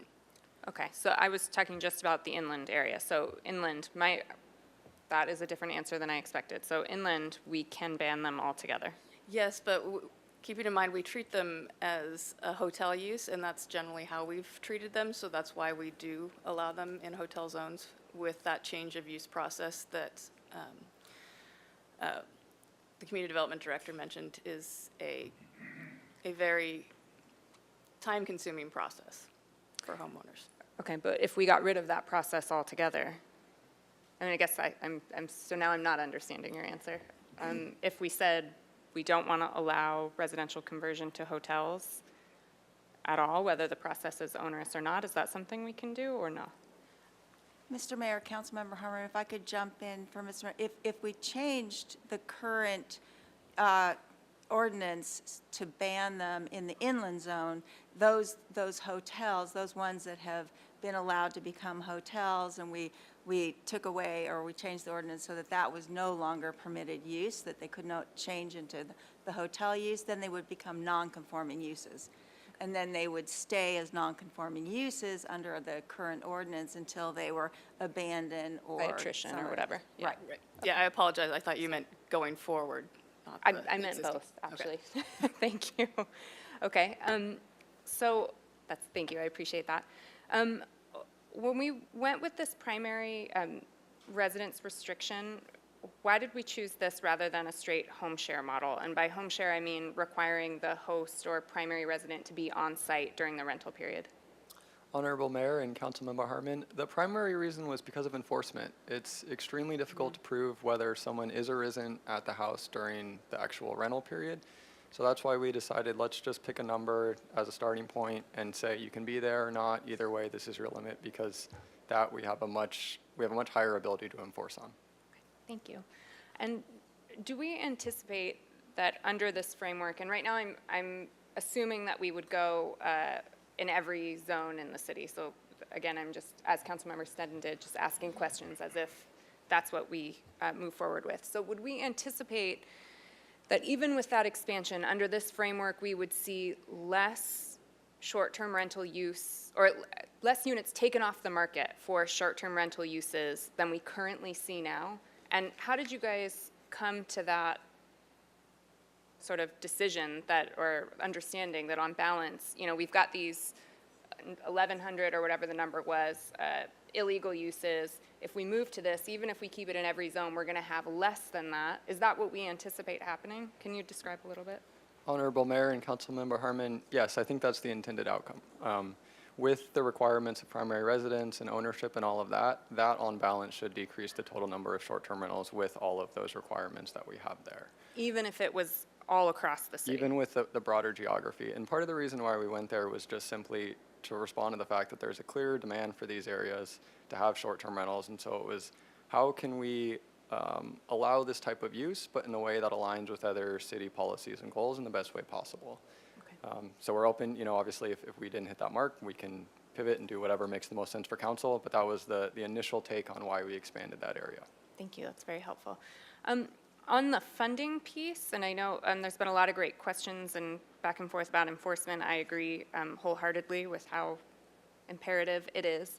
Do you anticipate that the amount of TOT that we would collect under this program would be sufficient to cover the costs of the level of enforcement? I think you sort of already answered this. You can't really say, but your best guess is yes, I'm hoping?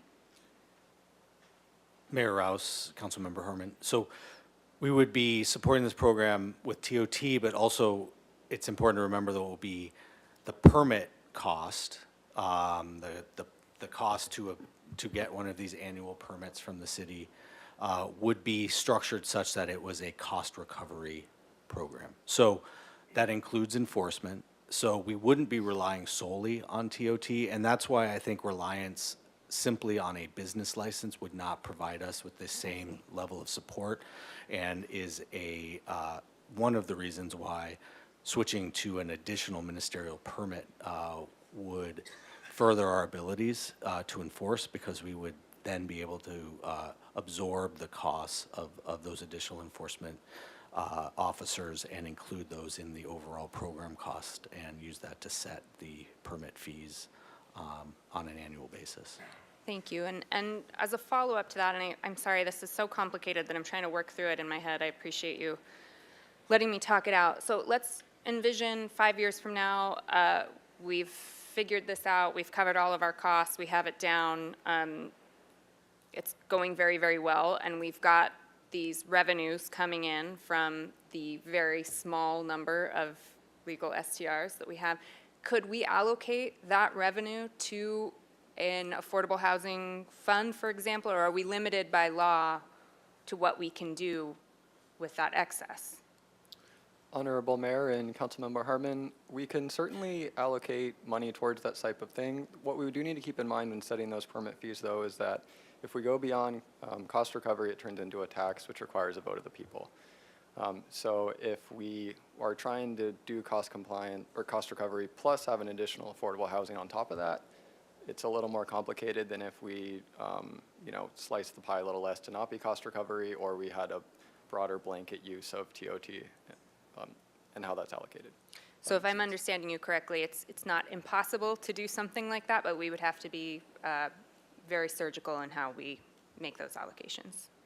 Honorable Mayor and Councilmember Harmon, that's correct. And is that something that we could write into the ordinance at this phase, or would your recommendation be that we wait until we get to that point that the program, if we move forward, of course, but we would wait till we get to the point where the program is working well and then try to write that in, or could we write it in from the very beginning, whatever that looks like?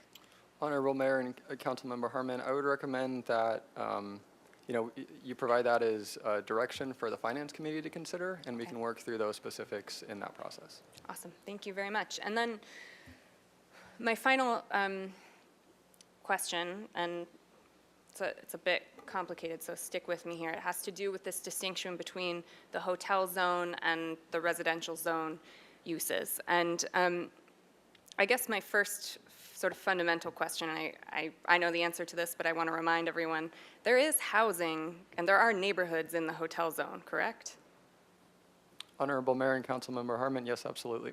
Okay, so when we say... The bulk of the hotel zone is included in like the AUD program, for instance. Right, exactly. So I'm being in one of those zones myself, I'm a little bit sensitive when I hear we have to protect the neighborhoods. There are also neighborhoods in our hotel zones. But I'm also trying to think through one of our priorities that I think we've all said very clearly about protecting affordable housing stock and moving STRs away from quasi-hotel use. So if the zones where this is currently, so if we're talking about only allowing it in hotel zones where they're currently allowed,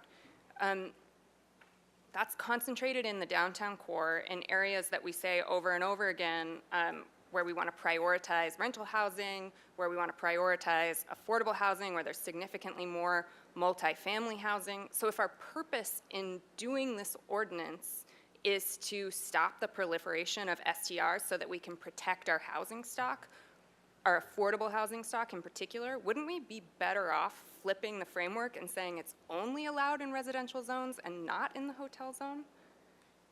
I mean, I'm just wondering, like, are we cutting off our nose to spite our face by saying it's only allowed in the hotel zone? That's where our affordable multifamily housing is. Honorable Mayor and Councilmember Harmon, it's a fair point. I appreciate you bringing that up. I mean, has there been discussion, and I guess this is where we're having the discussion, but I mean, has there been a thought about what the impact on our affordable housing stock will be if we only allow it in that zone? And, or will it not make any difference because of the protections that you've baked in?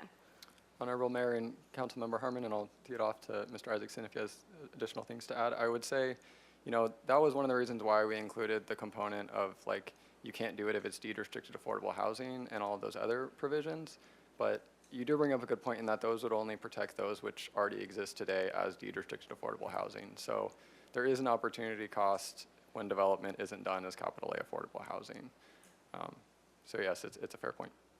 Thank you. I really appreciate this, and thank you for allowing us the opportunity to discuss. Mr. Gutierrez. Thank you, Mr. Mayor. Show of hands of the people in the audience, how many of you have listed on one of these short-term rental sites? Okay, and keep your hands up if you're one of the 19 legal permitted ones. Okay, that's good to know. So out of those, on slide 7, the 1,500 listings, so we have records of that, of every address, and it's searchable for the property owners of those addresses? Honorable Mayor, Councilmember Gutierrez, this was provided to us essentially in this format, so I don't have that true list from Granicus. If we were to contract with them, I'm pretty sure they will give us the address and all the listing information. Okay. Okay. And what are the penalties for having put your address on one of these sites and not having a permit? Honorable Mayor, Councilmember Gutierrez, so that's, so it depends. That's the process that Mr. Way mentioned in terms of there could be an administrative fine associated with it. It could be processed through the court systems as a criminal offense. It kind of depends on where it's located and how the property owner responds to what's typically a complaint-driven enforcement case. And Mayor Rouse, Councilmember Oscar Gutierrez, I think this is one of the real challenges we're trying to address, is that the penalties, administrative penalties, which are the easier path, are relatively low. And so the barrier to the illegal opportunity of the property owner is low. It may just be a cost of business. The barrier for the city in criminal enforcement is extremely high. And so currently we don't have good tools on either side to help us address this, which is why you're seeing the proliferation we are seeing, and having tools that will help us address it. And then the resources to back up those tools is very important. Okay.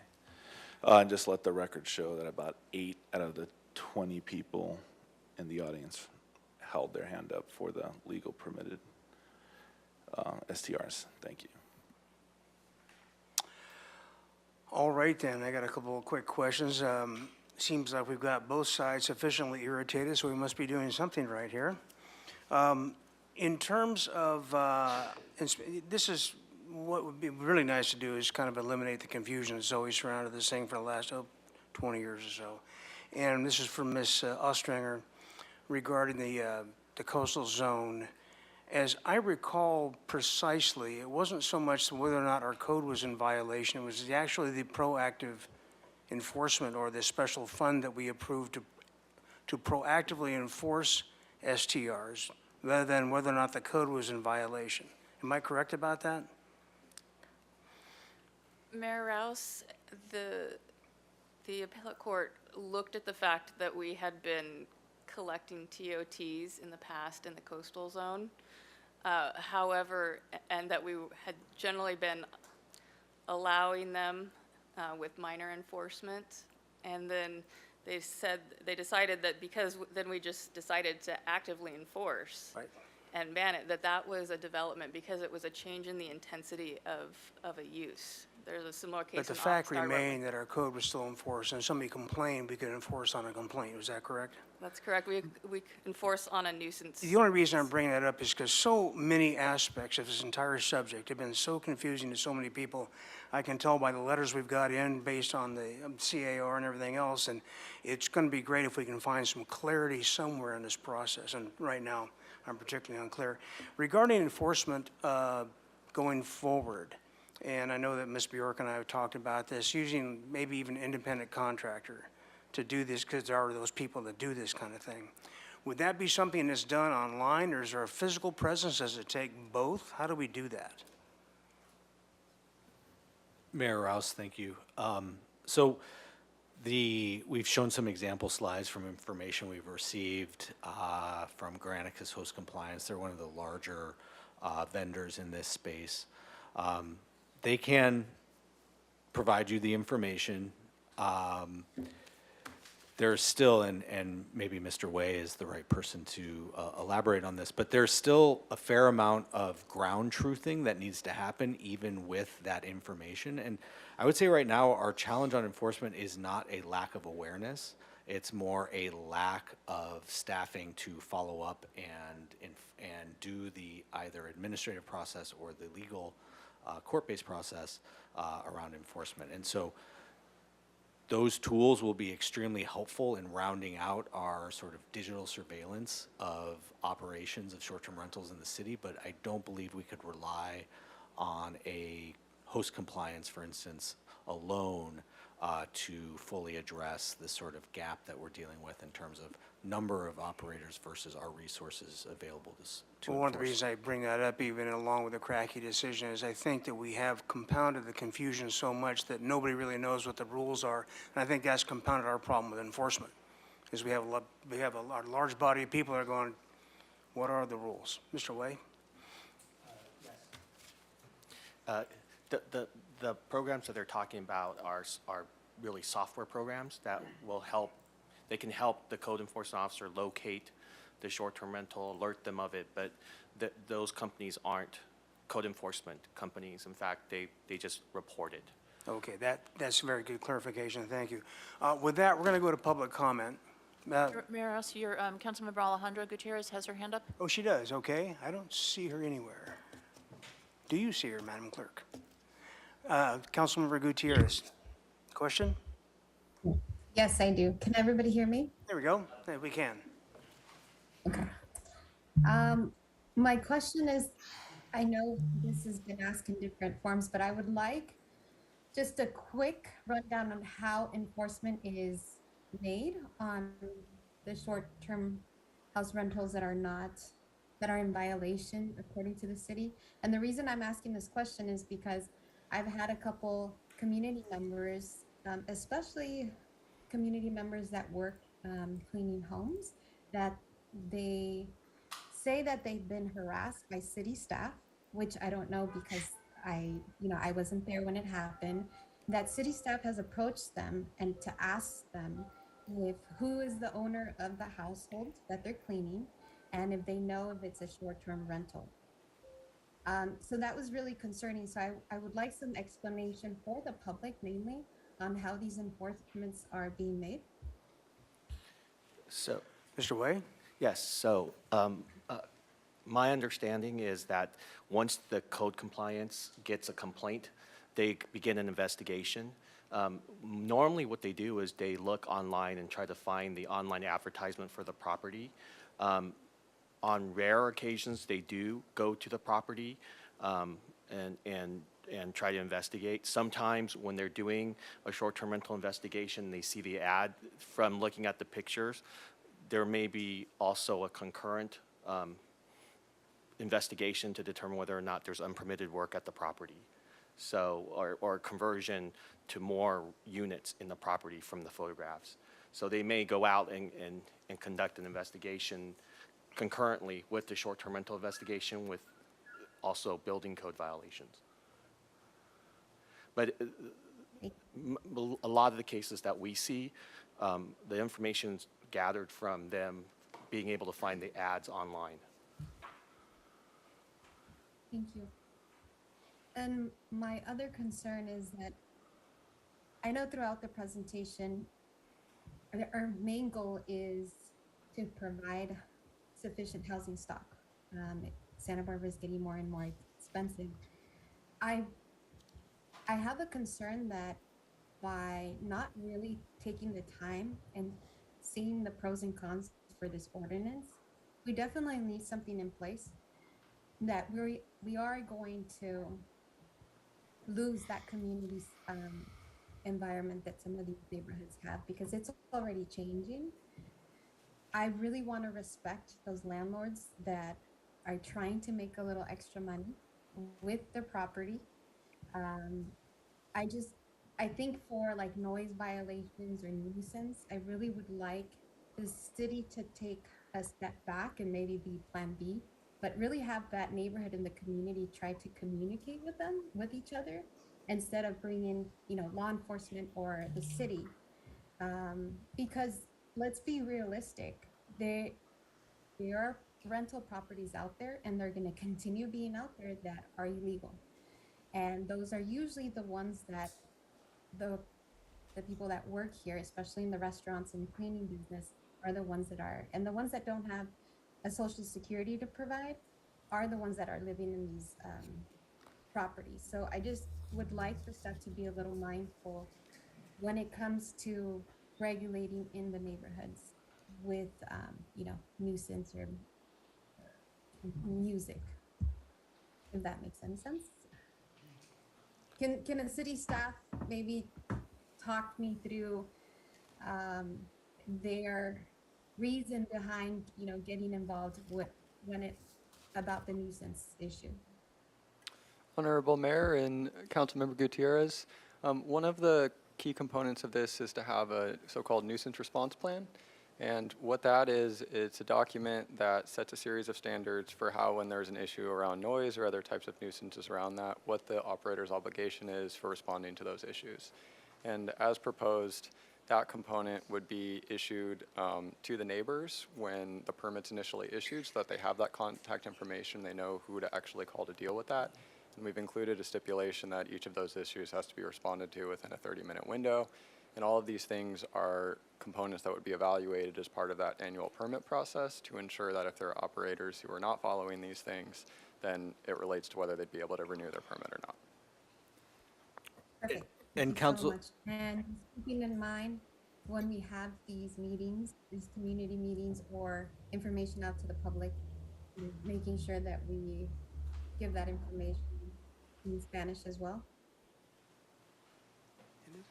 Honorable Mayor and Councilmember Gutierrez, yes, we can definitely make sure we have materials in both English and Spanish as part of that process. Thank you.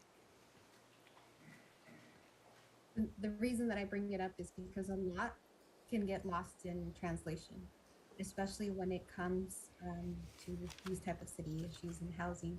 The public is really delicate when it comes to these conversations. So I just want staff to be mindful. Thank you. Mayor Ross, Councilmember Alejandra Gutierrez, I do want to point out that we have made significant improvements on our bilingual communication and that all of these presentations, council meetings are translated for the agenda as well as in real time as we are presenting, because we have a strong interest in continuing to have engagement from all of our communities. So certainly making sure that all of our materials for this issue, which is broad-ranging, continue to be bilingual is absolutely appropriate, and we will do that. And there's a fabulous segue into the fact that we have to give our translators a break. You guys have been waiting patiently, I know that. But if you think we're hard to listen to, you imagine what those poor people are going through. So we're going to be back here at exactly 3 minutes after 4, and we will begin public comment at that point in time. Thank you.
But anyway, we'll go out to the speakers. This is 2 minutes per, and there's a little timer up there on the dais, if you would. A lot of folks will have a lot to say. If you got something to say that somebody's already said, you can cut it short. But we're going to try to keep on time so we can get everybody heard. So Diana Cottrell.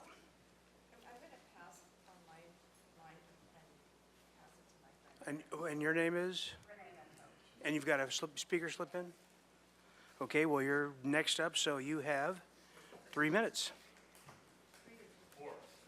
Well, it's first speaker plus 1 plus 1 plus 1. So it's 3. Honorable Mayor and City Council members.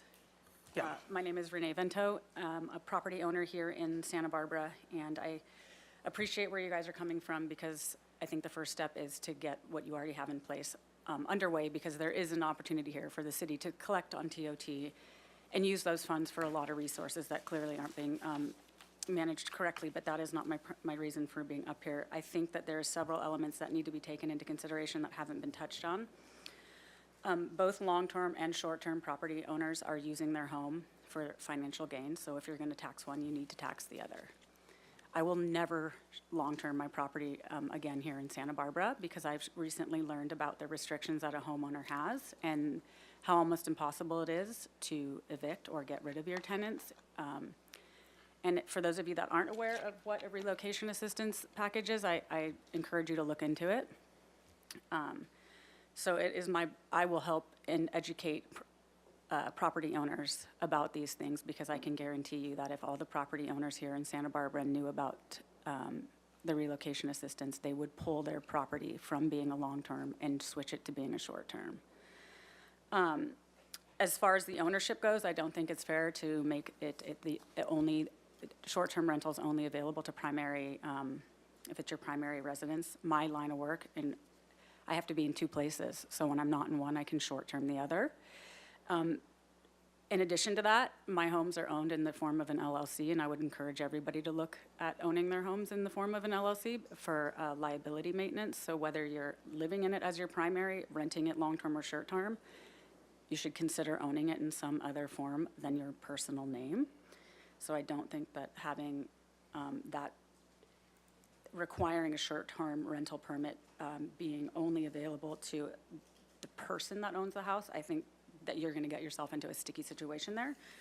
And I think one of the other things is that this nuisance basis, I live next door to someone who rents their home only to college students. It's a 3-bedroom, 2-bath house, and there's 11 people living in there.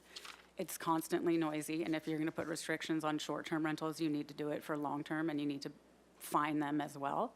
They had a fire in that house 2 years ago because there was over 100 Christmas tree lights plugged into 2 different outlets. So they pose just as much of a threat as short-term. We live in California, so we already have water restricting plumbing devices. And it's not, this affordable housing issue keeps coming up. It's not the homeowner's responsibility to provide affordable housing. That's the state and the cities. So if we've worked hard to purchase a home here, it's our right to use it in whatever form that fits our personal needs. We are facing a potential financial crisis in this country, so a lot of people are offsetting that by renting a room or their entire house when they're gone. So I do think the first steps is to get a permitting and a TOT system in place, and thousands of other cities and counties have done it, so we have plenty of resources for that. I think Idlewild is a great one. And to start, fine people, that's fine, do it. A lot of us have gone through the legwork, and we're happy to do it, but I don't think we should be punished on the behalf of the people that are not.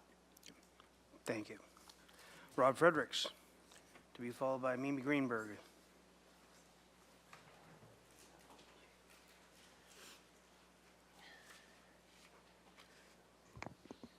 Good afternoon, Mayor Rouse and City Council members. Rob Fredericks with the Housing Authority of the City of Santa Barbara.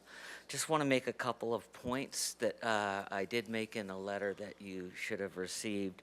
And first is that the Housing Authority's position has not changed regarding short-term rentals, and we do not believe that that the program should be expanded to other residential zones unless required by coastal zone or other state law. The extreme local housing crisis was recently highlighted through the city's housing element update process, and extending the operational areas of short-term rentals to other residential zones will indeed exacerbate the lack of needed affordable housing. And given this housing crisis, it really makes no sense to allow homeowners to convert their home to a cash cow at the expense of the renter class. And rather than increasing areas of short-term rentals, perhaps we should be looking at decreasing or not allowing them at all where the city can restrict them. We do suggest implementing a more robust enforcement and tracking program with increased permitting fees as described in the council agenda report. We also suggest increasing fines for those that rent illegally, and the fine should be of an amount that would serve as a severe deterrent. And without such fees and fines, we'll continue to see unpermitted short-term rentals in zones where they are not allowed, thereby depleting the housing that would otherwise be available to serve the needs of local residents and the workforce. Finally, regarding AB 2097, it's my understanding that this bill will allow cities to impose parking restrictions if the city can demonstrate the project would negatively affect parking in the area or make it harder for the locality to hit its affordable housing development targets. Thank you. Thank you. Maybe Greenberg, to be followed by Lynn Robinson.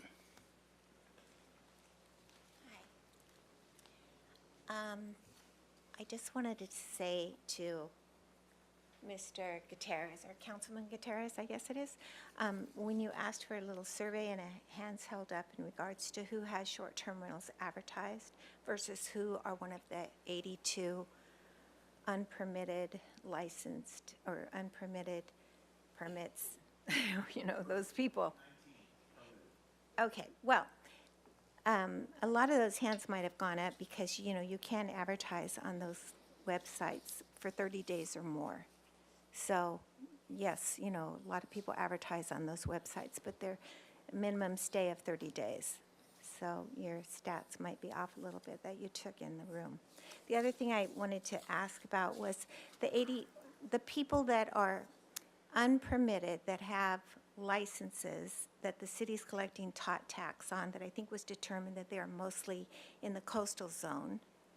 What will happen to those people when and if, you know, this is enacted? Because I'm pretty sure that 99% of those people are not home, they don't occupy their homes. Those are homes that are in the coastal zone, that are in the hotel zone, that just kind of fit, and they can't convert to hotels because of a variety of different reasons, but the city gave them permits. So will you pull their licenses and not allow them to participate in that anymore, or what will you do?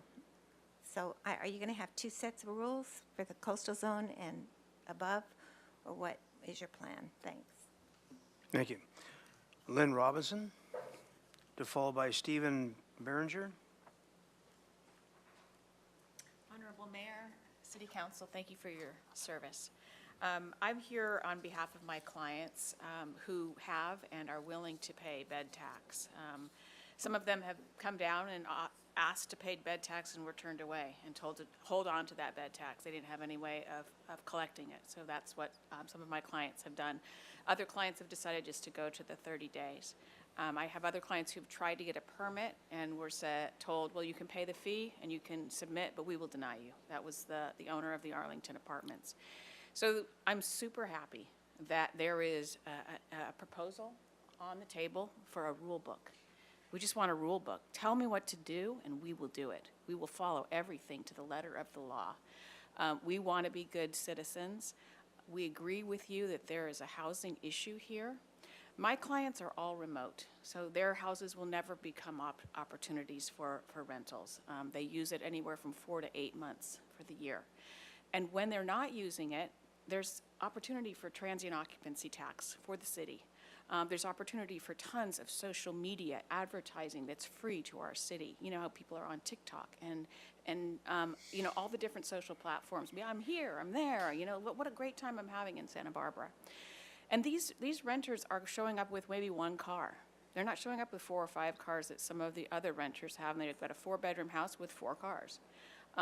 These owners are keeping their homes up to date because they have to. They're going to get poor reviews, and they have to provide a nice place. So anyway, I would just encourage you to please include in that primary owner category to remote ownership as well, as those houses will not be available for renters anyway. Thank you. Thank you. Stephen Berenger, to be followed by Lori Beardsmore.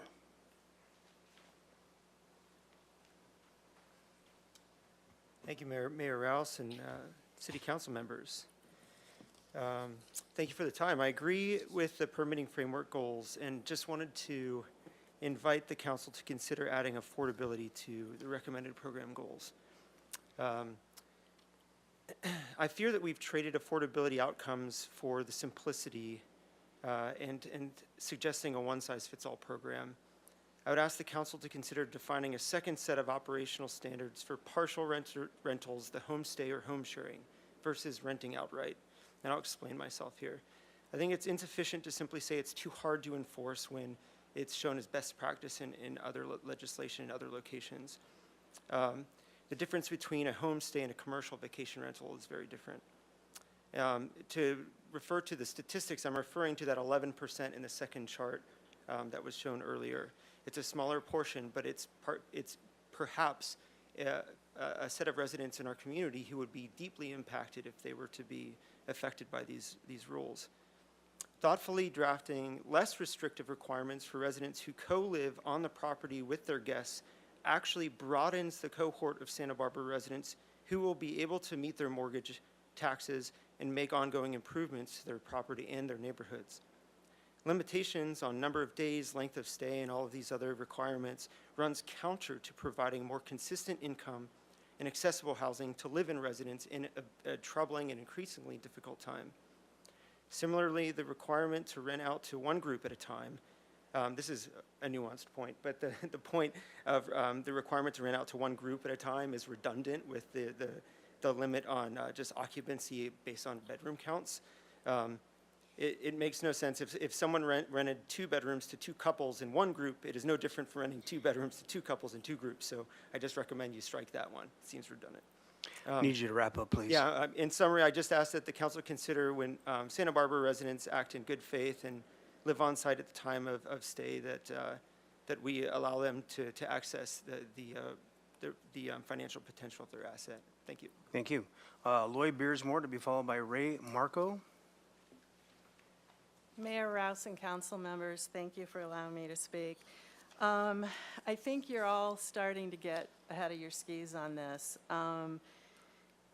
People do vacation rentals for a number of different reasons, but that being said, only 100 rentals are currently paying the taxes right now. What makes you believe that about 1,000 other property owners will decide to become law-abiding citizens when you have 0 enforcement? You currently have 1 enforcement compliance employee, and he readily admits that he needs help by asking complainants to please video and interview the guests that are staying at that rental. He says he cannot do it alone. You currently have 1 building code compliance officer with a backlog of 300 open cases for violations, and that was in July. I reported a building on a property without permits in April, and as of today's date, that property has not been inspected. The illegal unit that was constructed on that property has been rented out for 2 months. Our neighborhood has asked for a city radar speed monitoring sign since there aren't enough officers to regulate speeding. We were told even if we bought the sign, installed the sign, and maintain the sign, that we could not do that because there's not enough city staff to maintain that sign. The idea that you want to add another ordinance without the ability to enforce is irresponsible. It's like a general preparing for battle without an army. Any enforcement mechanisms require you have the staffing, which you do not have. There's a systemic problem in this city without not enough employees to do what needs to be done, and you're compromising employee safety. Please, before you enact another unenforceable ordinance, that you consider the city's actual ability to employ and maintain and enforce this ordinance. Otherwise, it's meaningless. And you don't have the employees to do that now, so don't even look at this until you can enforce what you want to do. Thank you. Ray Marco to be followed by Terrence Ailman. Mayor Rouse, council members. I have a long experience as a landlord in the home short-term rental industry. I bought a house in Los Angeles 10 years ago, which was my primary residence. And over the period of the next 10 years, I turned it into a full-time rental under the LA City system. I went through all these meetings in the city of Los Angeles while they legalized it, and I have a pretty good handle on the way to do it right. But one of the things that I take issue with the proposal here is the 90-day limit, because there's a lot of honorable people who have beautiful homes that they've created a short-term rental, and they don't live there. They just own it as a property, and I'm one of them. I live on the Mesa, and I bought a second house about 9 months ago, and I've converted it to a short-term rental. And to say you have to now live there 90 days a year, it's just really impractical, you know, where it doesn't make sense, except for those who can afford a second home in Santa Barbara and now want to turn it into money because they live on the East Coast and only come here so many months a year. So in the city of Los Angeles, they have two options. They have a 120-day option, or they have the year-round option. And what they do is they charge a substantial amount of more for an annual fee and require additional requirements to comply with it, which is you have to notify all your neighbors that you're a short-term rental, and you have to have a person on call 24 hours a day for any complaints. You have to handle complaints within 30 minutes. And if you get nuisance complaints, you can have your long-term permit revoked. So I would urge the city to, I know a lot of people here that have they make their income out of these short-term rentals, and they don't live there part-time. Let's face it, there's lots and lots of them. So I think this is a way of just saying, yeah, we're going to allow it, but not really, because now all you people that do it 365 days a year are no longer allowed. So I think it's just unrealistic. That's just not how most of the business is done. And I'm also... Thank you. We need you to wrap up, please. Okay. You're over time. Consider it wrapped. Terrence Ailman, followed by James Finkner. Oh, hi, Mayor, City Council members. I'm a real estate broker in town, and I just want to share my thoughts on the proposal. First of all, I think it'll greatly expand vacation rentals and in areas that people don't want. I think for the most part in the residential areas, it bothers most people, most neighborhoods. And when you do this and you basically allow everyone to do it, it's going to make it more uncomfortable. There's going to be more, renters and problems. And so I think that's a really bad idea. Secondly, I think right now when you're talking about the commercial zone, the R4 zone, where you are allowed to, if you fit the criteria, when you start limiting commercial use, it's very arbitrary. And to any homeowner, they're affected by, they can't, imagine if you went to someone that can do a hotel, they can do a nail salon, but say, oh, with that commercial use, you can't. I think you're going to have a lot of pushback from those owners of those commercial properties that say they should have the right and they shouldn't be limited by this 90-day rule. There's certain zones where the vacation rentals make sense.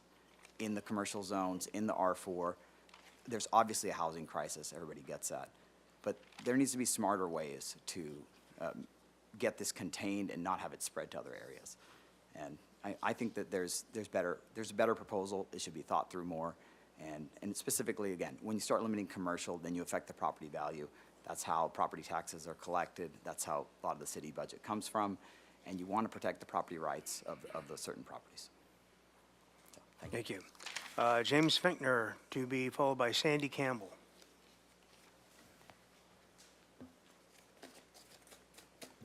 Hello, it's nice to see so many beautiful faces again.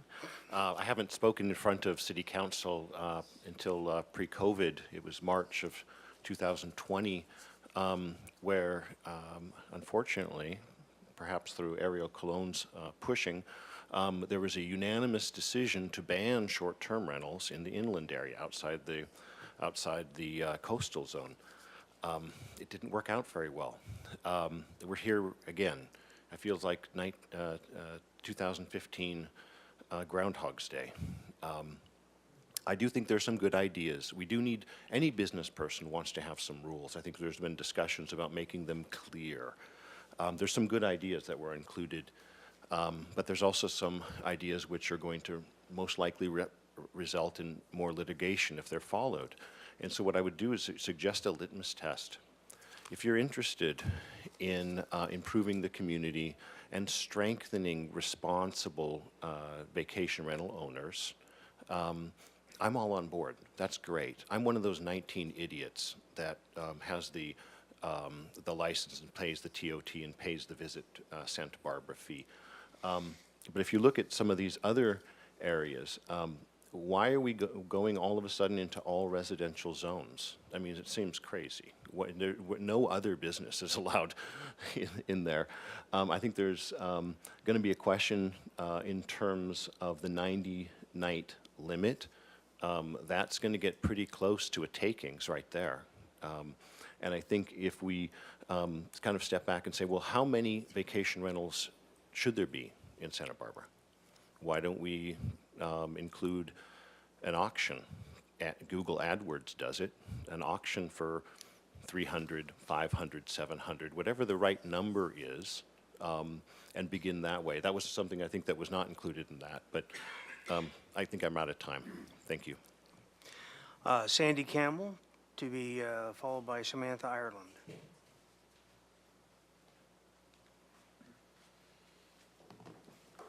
Mayor Rouse and council members, thank you for giving me a couple moments. I too have been here since 2015 facing this issue, and it seems to not be any clearer. Back then, I made statements just from my personal side of how I came to Santa Barbara with my wife and left Sacramento, where I had a 4-bedroom home. And here we bought a triplex that's 3 one-bedroom units, and we lived small in one of them, and we needed to have the other 2 for our life to work. If I was going to have our daughter here, we're going to have family, we needed to have more space. So I had to have the ability to use them, which precludes the idea that I can rent them out long-term. It just doesn't work for my personal lifestyle, and I think I should be able, as a homeowner, to live in my home the way I want. There's a few, I think, suppositions that aren't necessarily true that are in this issue.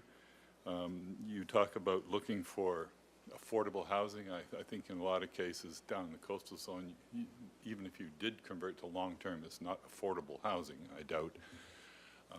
And also the whole reason behind why is this being pursued. I mean, there's usually somebody behind it other than the faces that are speaking. And my question is, who are the hoteliers that are kind of getting on our butts about this issue, perhaps? One of the suppositions is that,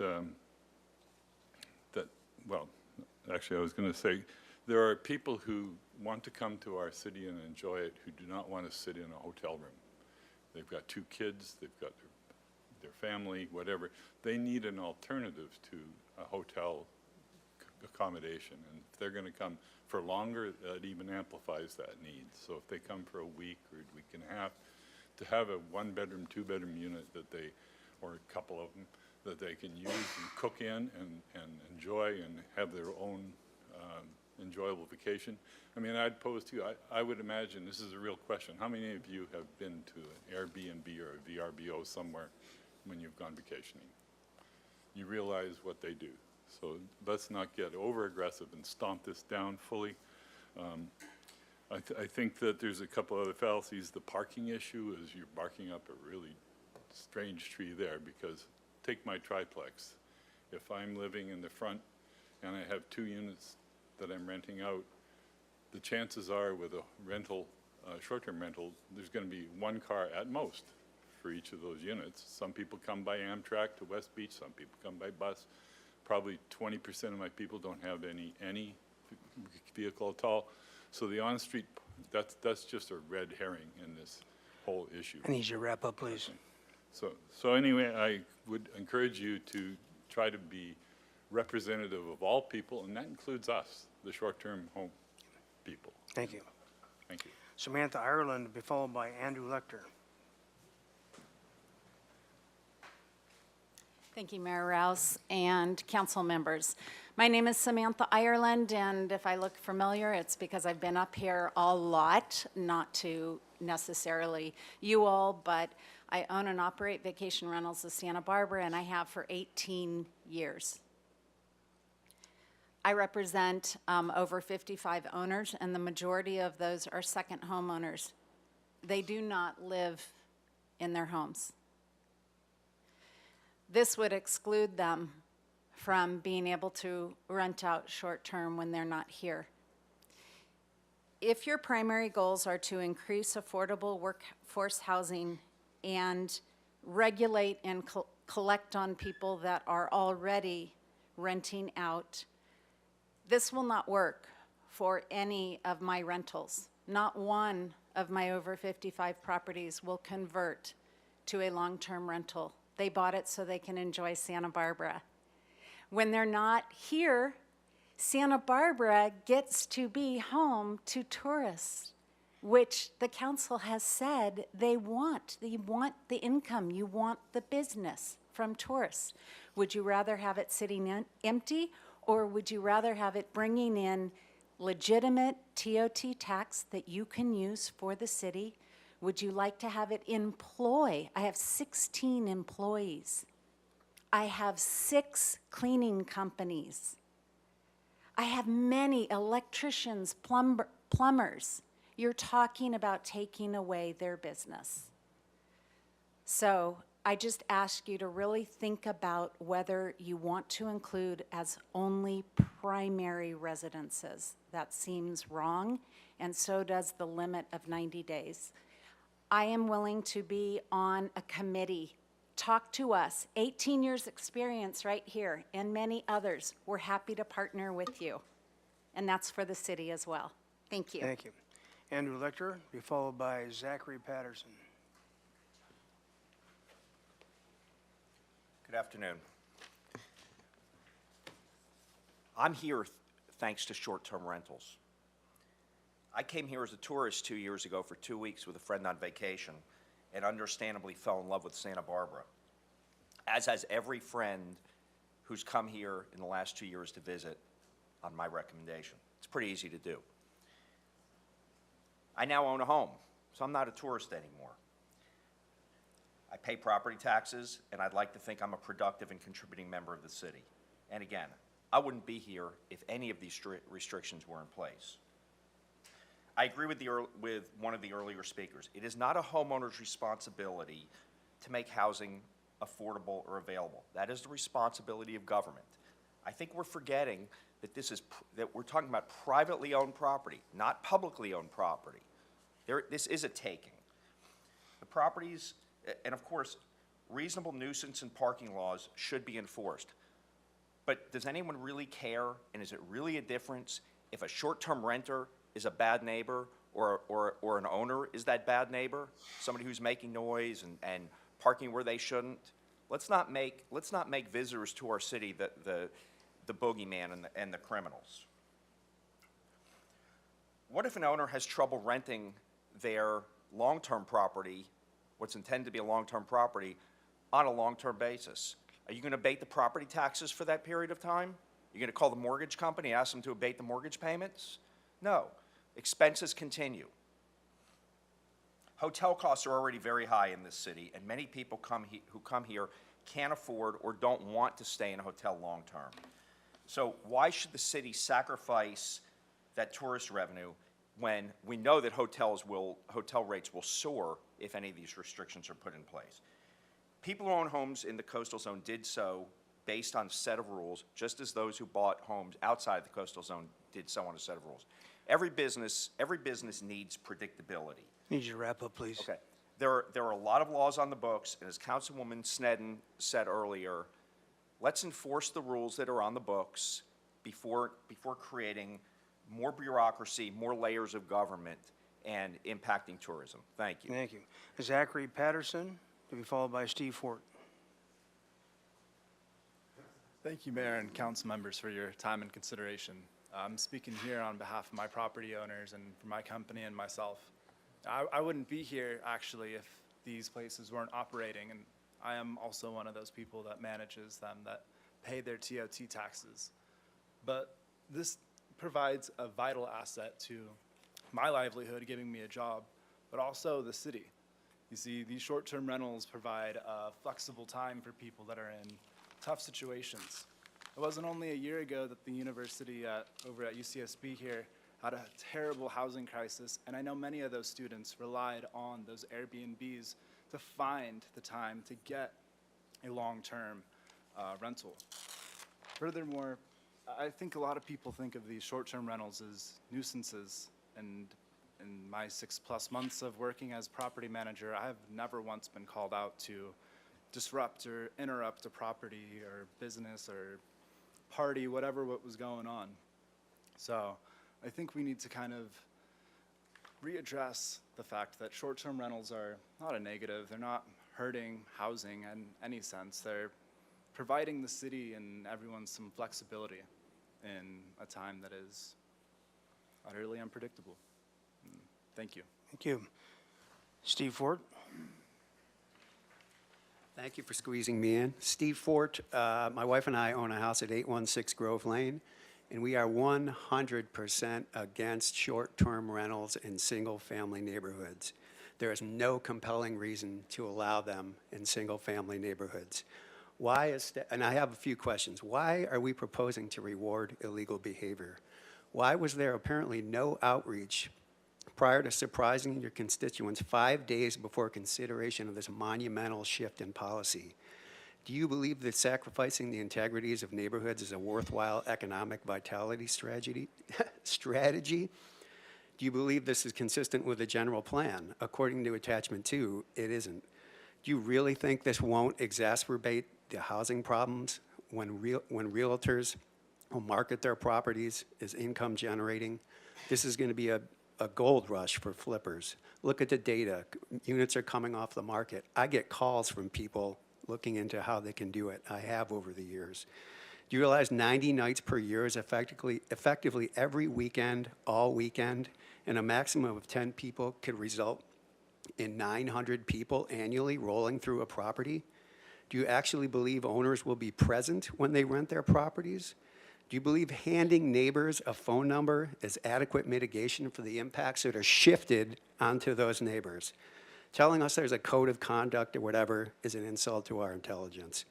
I realize I could take advantage of this opportunity, but I'm not. I'm not that driven by greed, and I respect my neighbors. Don't sell out the integrity of our neighborhoods and the soul of Santa Barbara for the sake of licensing fees, TOT, and greed. Please, there is no compelling reason to allow these in single-family neighborhoods, and please don't direct staff to draft a short-term permitting ordinance that would allow these in single-family neighborhoods. Enforce, enforce, enforce. Thank you. Thank you. Madam Clerk, do we have some speakers online? Yes, Mr. Mayor. I will read out the names of the people who had raised their hand by the deadline. And that is Nadia Abushanab, Anna Marie Gott, Tiffany Holler, Stephanie Poole, and a phone number ending in 4830. Okay, very good. We'll take the first speaker with a reminder that it is a 2-minute limit today. First speaker. Very good. Nadia Abushanab, please go ahead. Good afternoon, Mayor and City Council members. My name is Nadia Abushanab. I am a renter and a resident of the city, and I'm here on behalf of SBCAN, the Santa Barbara County Action Network.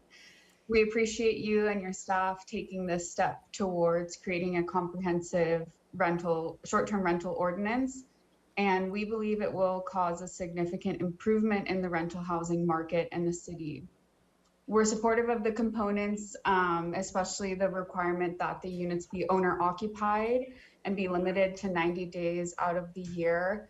We think that this will cause a reduction in short-term rentals, which will lead to an increase in long-term rentals. And we support the recommendation made by the League of Women Voters that the funds collected from the TOT be allocated towards affordable housing development. Whether that require a vote of the people or not, I think that is a goal to work towards. And we also suggest you consider including an enforcement fee on top of the TOT and business license tax to adequately cover enforcement of the ordinance, while also supporting affordable housing. And we agree with the suggestion that the city set an overall cap on the number of permits available, and maybe even set limits in each district so no one district is impacted more than the rest. We would, like others, we would like to see all rental units be available for long-term residents, but we understand that outright bans of short-term rentals, at least so far, have not been successful. So we're supportive of the city adopting this ordinance so that there can be actual enforcement, and especially if it can lead to funding for affordable housing. Thank you. Thank you. Next speaker, please. Our next speaker is Anna Marie Gott. Anna Marie Gott, please go ahead. Good afternoon, Mayor and City Council. Just to clarify, AB 2097 does have an exception for residential unit development. It does not have an exception for commercial development. So you will, beginning January 1, not be able to require any required parking for any short-term vacation rental. We do have a short-term vacation rental ordinance. It is the hotel and condominium conversion ordinance. There have been at least 22 properties that have gone through that process since 2017. They have their own permits. If someone in those zones wants a permit, they can go through the process. If they meet the requirements, they can get a license. We do not need to expand this particular ordinance. We should not permit short-term vacation rentals anywhere in the inland area. I know you have to do something separate for coastal, but we have a housing crisis. And if the people who have homes in the areas where they could get a permit haven't done so by December, we shouldn't be issuing a permit.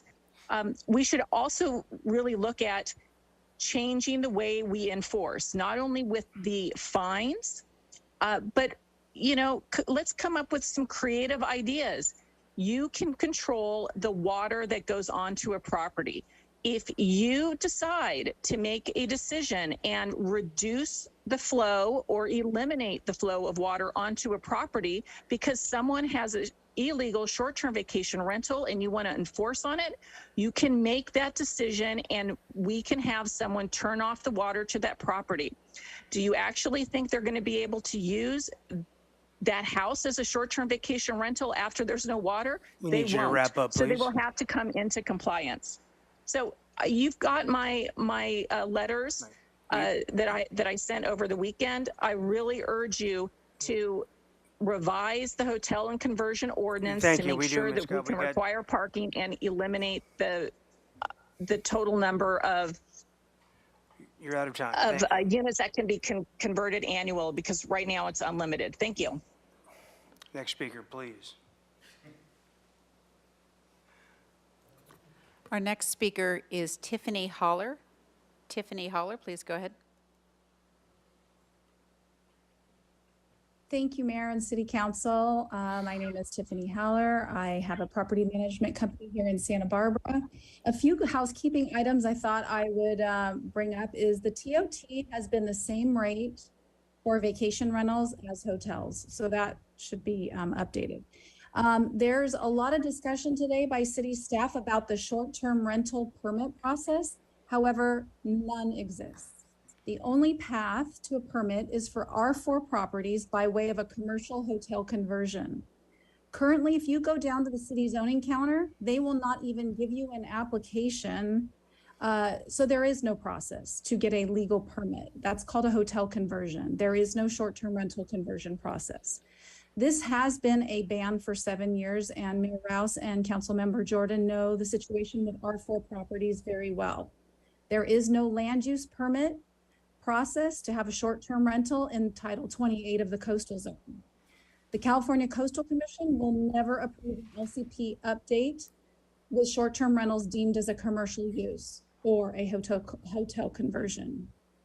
I'm not sure if any of you have been down to the West Beach neighborhood, but if you look at the signs in the West Beach neighborhood, hotels are given parking passes for their guests to park on the street. However, short-term rental owners or guests are not allowed to park on the street, but hotels have a permit and so do residents. So I'd check out the signs in West Beach. If you're wondering why people are not getting the license, it's because your city staff are sending letters to people in the coastal zone that specifically state short-term vacation rentals are unlawful in Santa Barbara, including in the coastal zone, unless they are permitted by the city and are located within zoning districts that allow for hotel or motels. There is no permitting process, and they are not unlawful. I'm not sure if they're trying to poke a bear here with You need to recent wrap up, litigation please, Ms. Holler. or the Coastal Commission, but I will tell you that there still exists no process for R4 properties other than a hotel conversion, and that process is a ban. Thank you. Thank you very much. All right, next speaker, please.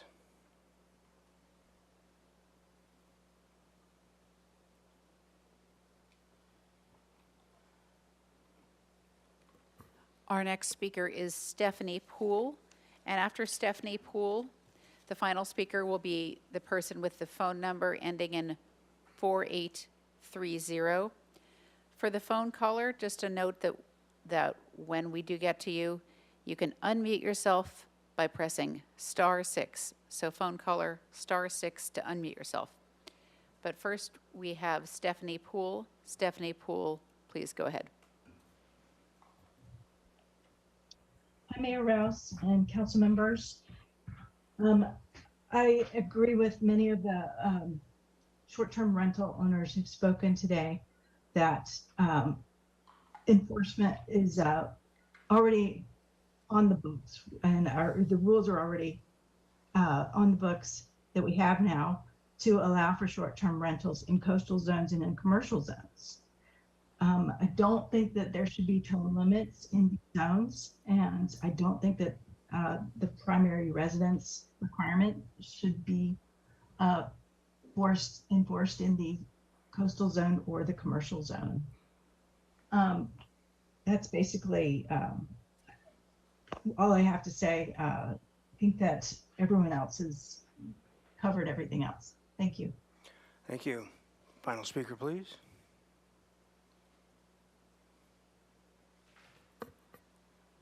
Our final speaker is the phone number ending in 4830. Please hit *6 to unmute yourself. Perfect. There you go. Okay, wonderful. Thank you. This is Kristen Hendricks calling in. I own a short-term rental on the Mesa. We are also one of the 19 idiots that are paying our TOT tax and have been since our operation commenced in May of this year. I just want to share that the majority of my neighbors don't live at their properties full-time. They are partial snowboarders that have the means to not utilize their property throughout the year. When we purchased our property initially as a young couple, we had goals to increase our property, expand on the size, and found the cost of building in Santa Barbara to be prohibitive. So as we plan to increase our property, we found that the best opportunity for us to hold on to that property and not let it go was to engage in a short-term rental. So, allowing a different business revenue stream for those that are not as affluent as other members of the Santa Barbara community. Also say that the requirement to live at a property for the majority of the year outside of the 90-day timeframe, we're not teachers. We can't just shift from one location to the next. We had to find an alternative home to stay in. while we are renting out that property. So I appreciated some of the comments that were made earlier about grandfathering those that made decisions based off of a status quo at that point in time, that are adhering to the rules, that are not providing any sort of issue or complaints with our neighbors. It's not really fair to shift the full economics that were considered after the fact. So I think opening up, I appreciate this process and opening up to various, voices and how people are cooperating with the short-term rental industry in Santa Barbara. Thank you. Thank you. Okay, very good. That Very good. wraps up. Mr. Mayor, if I may just ask this last caller, could you please repeat your name into the phone real quick for the minutes?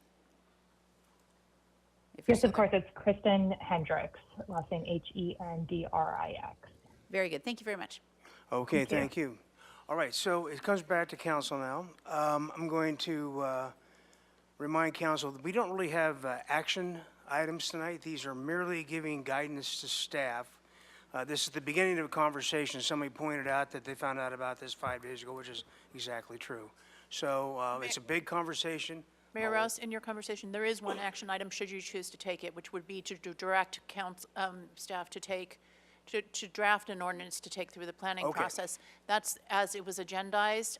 You could also direct differently should you wish. All right, very good. Well, and we can certainly do that, and I would entertain that as a motion as we get through our comments. But rather than get into the weeds and details, like I said, this is the beginning of a very long, very complex conversation.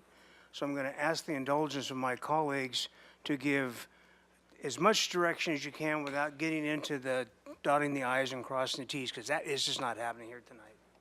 All right, so I will begin with Mr. Jordan. I can be cogent. Yes, gonna say, really? He says 20 minutes earlier, right? Let's see. What I agree with that I've heard is that as proposed, this actually expands the allowances for short-term vacation rentals across the city rather than begins to get a little more control over them.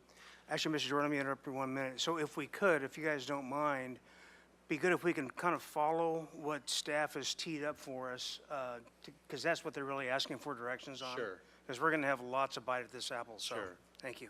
For context on those items you're asking for info on, I think there's a mistaken presumption that you have a market of residents in this city that would leave their home for a period of time and invite a stranger into their home, and that those arrangements would generate funding of any level anywhere remotely close to being able to pay for your enforcement to chase down the other existing 1,100 plus units in the inland zone. I don't think those balance out. I think your 1,100 units that are in operation that you think of today are a huge number, and I just don't think there's a huge number, a corresponding number of either operating or potentially taking advantage of operating, somebody just leaving their home for any number of days a year, but maintaining it as a primary residence, and those funding, one of those funding the other. You can tell me I'm wrong. I just don't know. I just put my finger on the pulse of that, and I don't think it works. I am interested in resolving the inland problem. I have no clue what that looks like right now, so I'm going to listen a lot on that. I'm also interested in protecting the existing tourism base areas of our city that also are focused on hotel exposures. So for lack of a better designation, I'm going to say East Beach and West Beach. Those neighborhoods, because there are single-family residences and multifamily residences there, already live with the exposures every day of comings and goings, and they're in a specific location that has a nexus to travelers to Santa Barbara. Outside of that area, east or west or across the freeway, wherever the coastal zone is, however it wanders around in there towards the mountains, I'm less inclined to grant an extension of the way it's been up till now. So in my perfect world, an East and West Beach relationship of continuing would be the easiest route.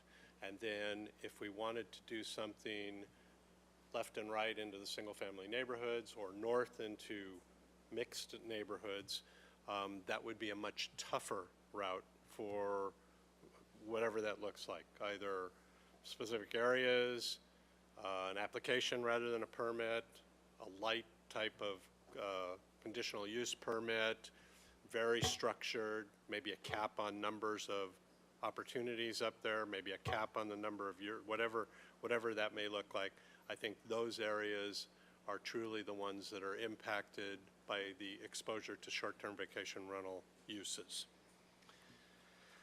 So yes is the answer to the first question, and that would be my framework on what a starting point for a short-term vacation rental ordinance would look like. I'm hot and cold on some of the goals. I think some of them clearly are needed. Some of them are still attempting to regulate behind the scenes the allowance of short-term vacation rentals. So I think I would rather see, I'll just use an example, not meaning anything, because some of them I agree with and some I don't, but low-flow toilets, tier 1, whatever, some of those I agree with. But I'm just saying, as examples, I would rather see an emphasis on performance standards or use permits that address the impact being the focus point, impact on the neighborhoods being the focus point, rather than having to jump through additional hoops. Parking's one of them. And I guess to the core of the questions you've asked too, remaining as a residential exposure while you're a quasi-commercial entity, rather than this clumsy attempt we've made to put the round peg in the square hole and make a short-term vacation rental become a hotel.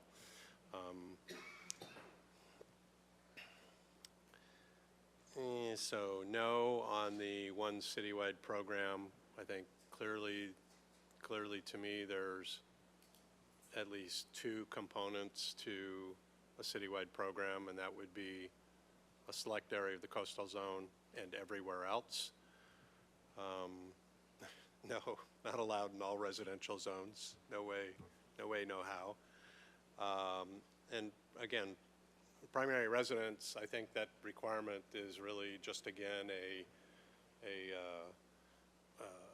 below the headlights method to reduce short-term vacation rentals. And why don't you just ban them then? Why don't you just say ban instead of making a primary residence? I think that slice of the community is so small of people that are going to, the Jordans are going to leave their house for a month and go somewhere, and somebody's going to move in and use the Jordan stuff. I just think, I don't know people like this, okay? And I just think that's so small to expect. So if the goal there is to basically wipe out the 1,000 units we know that are vacant residences operating outside the coastal zone, let's just wipe them out, okay? Let's just say that's what we want to do and wipe them out and bring them back to the housing stock. And then potentially find out too that we're not really wiping them out because they're just second homes of East Coast and Canada dwellers who are just going to let them be truly vacant the rest of the year instead of somewhat of a contribution. So in my perfect world, again, why not make that contribution structured so that it's actually no impact, benefit to everybody involved, and continues or starts some TOT to the city. And I guess I'm telling you the 90-night limit a year isn't a starter with me.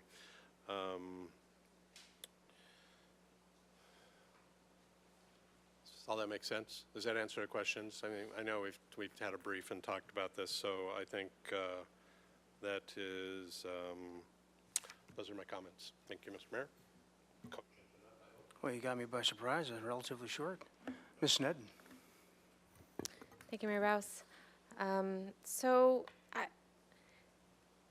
Short-term rentals affect the character of residential neighborhoods. They just do, and that includes hotel zones. And I'm thankful that Councilmember Harmon brought up that those are home zones, and a lot of the areas where these have become problems are areas where just because it's zoned as a hotel zone, the impacts to neighborhoods are severe, actually. And we heard cases before about, I think there was one property on the west side, and it happened to be in hotel zone.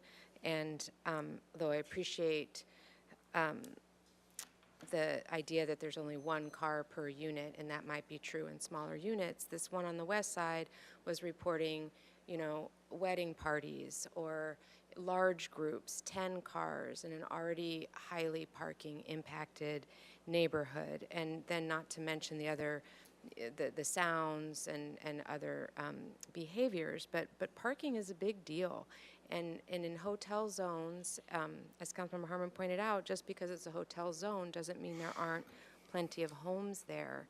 And I think the effects on the character of residential neighborhoods, in my mind, it's just not worth the trade-off to having a business use impacting those neighborhoods. I do think that short-term rentals increase property values.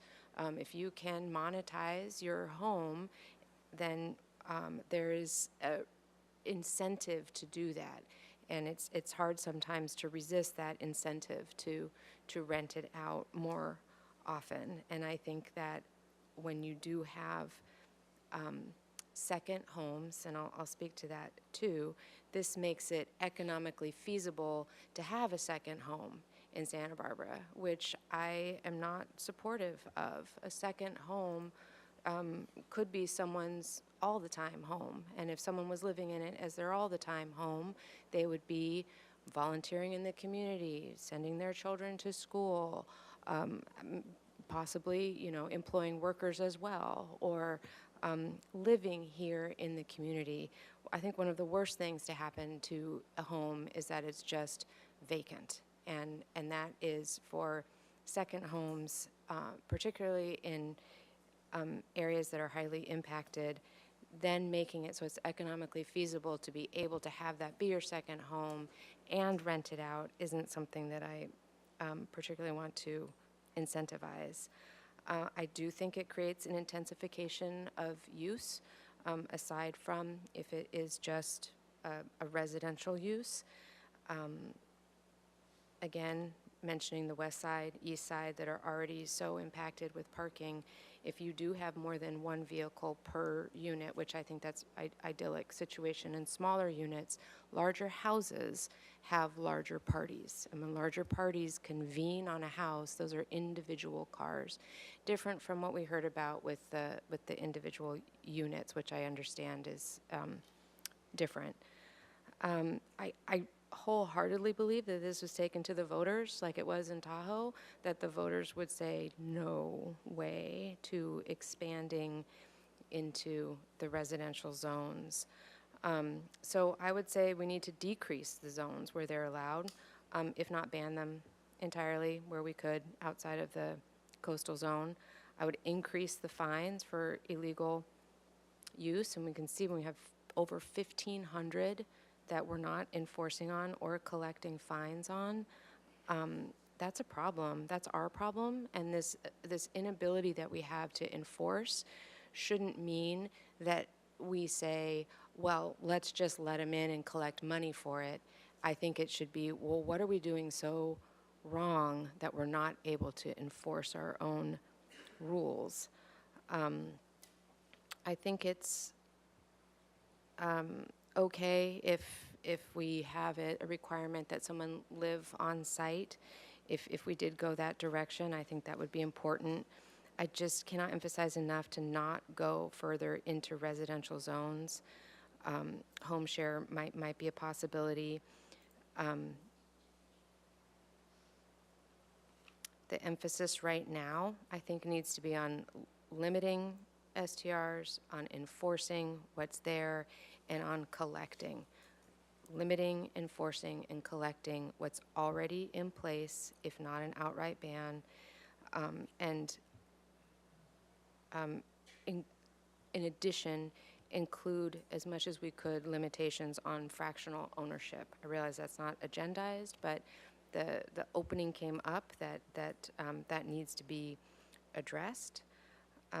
So in short, the concerns that I don't have, and which I see listed here as concerns addressed, one of them is inequity to hotel operators. I'm not feeling that concern at the moment that this is has inequity to hotel operators, and I actually think we need to be limiting our proliferation of hotels. So as far as the questions go and going through these pages, in general, the goals I agree with, and then on most of them I put okay for the recommendation, but on some of them were a big no, and that would be the first one on page 1, the allowing short-term rentals in all residential zones subject to the restrictions listed below.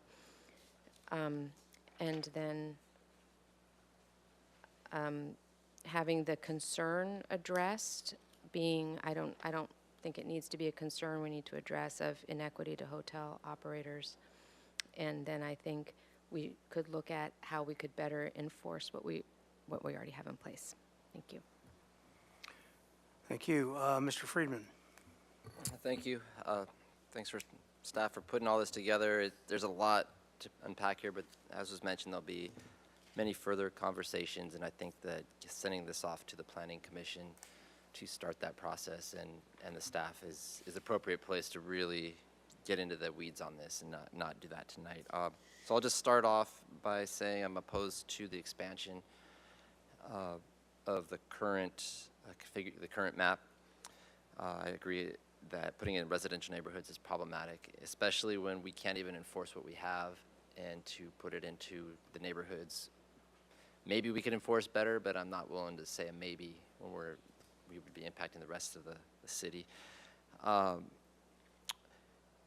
I'm also interested in developing a clear set of performance measures for the annual review process that includes complaints from neighbors, any violations of parking or whatnot for any annual permits that we have, so those would be reviewed, and the ability to deny a renewal based on good neighbor policy and any other data that we have. I think that's important for when you have those that are going to would be existing now, because we can't regulate those. Those would be non-conforming, but they'd be existing non-conforming. So, but any new ones that would come in possibly. Also, looking at increasing the fines on those that are illegally operating, and perhaps have it come to finance or wherever it needs to go. I'm not wedded on that, but I think that having fines that are a deterrent to illegally operating is huge, and then those fines would go back into enforcement. I think the problem now with enforcement is we just don't have the staffing capacity to enforce properly, and some of these other measures would actually help us out. Overall, as we learned in finance, there is citywide in departments a big vacancy challenge that we have, both planned and unplanned. And community development is one of those departments that has significant vacancy challenges in a lot of skilled positions. And so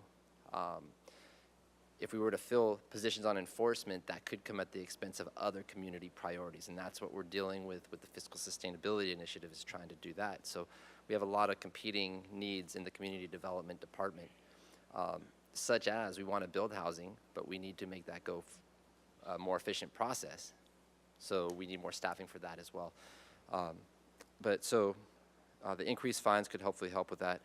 I also am supportive of requiring that the platforms, the online platforms, be required to have the permit numbers up there, and for anybody to list. And in our discussions, Mr. Isaacson, we did say that there is the potential to have fines on the platforms for allowing illegal vacation rentals to list if they don't have a permit that's issued by the city. So I am interested in that, to hold the platforms accountable, as well as any property owners. And the owner occupied, I see the value in that. I think Mr. Jordan also raises an interesting question too, that how many people would do that, and would it generate the revenue that we have, because we need to find a way to generate revenue to get the enforcement that we have. So you know, I think that most other jurisdictions seem to have some type of owner, some those that did, and some didn't, and so I'm kind of open to that. I just want to see if get some more information on it, because if we require that and then we end up banning them and then we don't have the ability to enforce, whereas if we allow a certain number, which will get to my next point, that we can generate the revenue to get the enforcement that we need with these other measures that I just went over, and including others that would come out, would be helpful. And I am interested in the idea of a cap. Rather than just banning them, having a cap of numbers. That's it. That's how much we're ever going to have. And a lottery or whatever it is. And then they would all have to comply with whatever we have. I think that's something to explore. I don't know what my position on that, but it got raised tonight and it's intriguing to me. And then definitely, if this does go forward, concurrently process the inland and the coastal zone, knowing that they're going to diverge at some point. But I think we do need to treat the coastal zone differently as we're dealing with the Coastal Commission. And some of what we come up with, because it'll be I would think a little bit of a quicker process in the, or more streamlined in the inland zone. There might be some good discussions that come out of that we can use to inform in the coastal zone. And then the fractional home ownership, I appreciate Ms. Connect's analysis earlier. That's a separate issue that we do need to address because it is a growing issue. But I think if we combine them in here, we might undermine what we're trying to do in terms of regulating the 1,000+ illegal vacation rentals that we have. And so that's another discussion. And just make sure I got everything. Oh, and then the 90 days, I think. With that one, I'm open to look at what other jurisdictions are for the 90 days or not. So, and I think I did talk about that earlier. So that's all I got. Thank you. Ms. Harmon. Thank you, Mr. Mayor. Well, I'll start just by saying first, in terms of this process, I really do appreciate that you all have brought this to us. And, you know, I think more than I even anticipated, this feels like a brainstorming session. And I know that a lot of us up here, myself included, have said over and over, where is the opportunity for us to just brainstorm?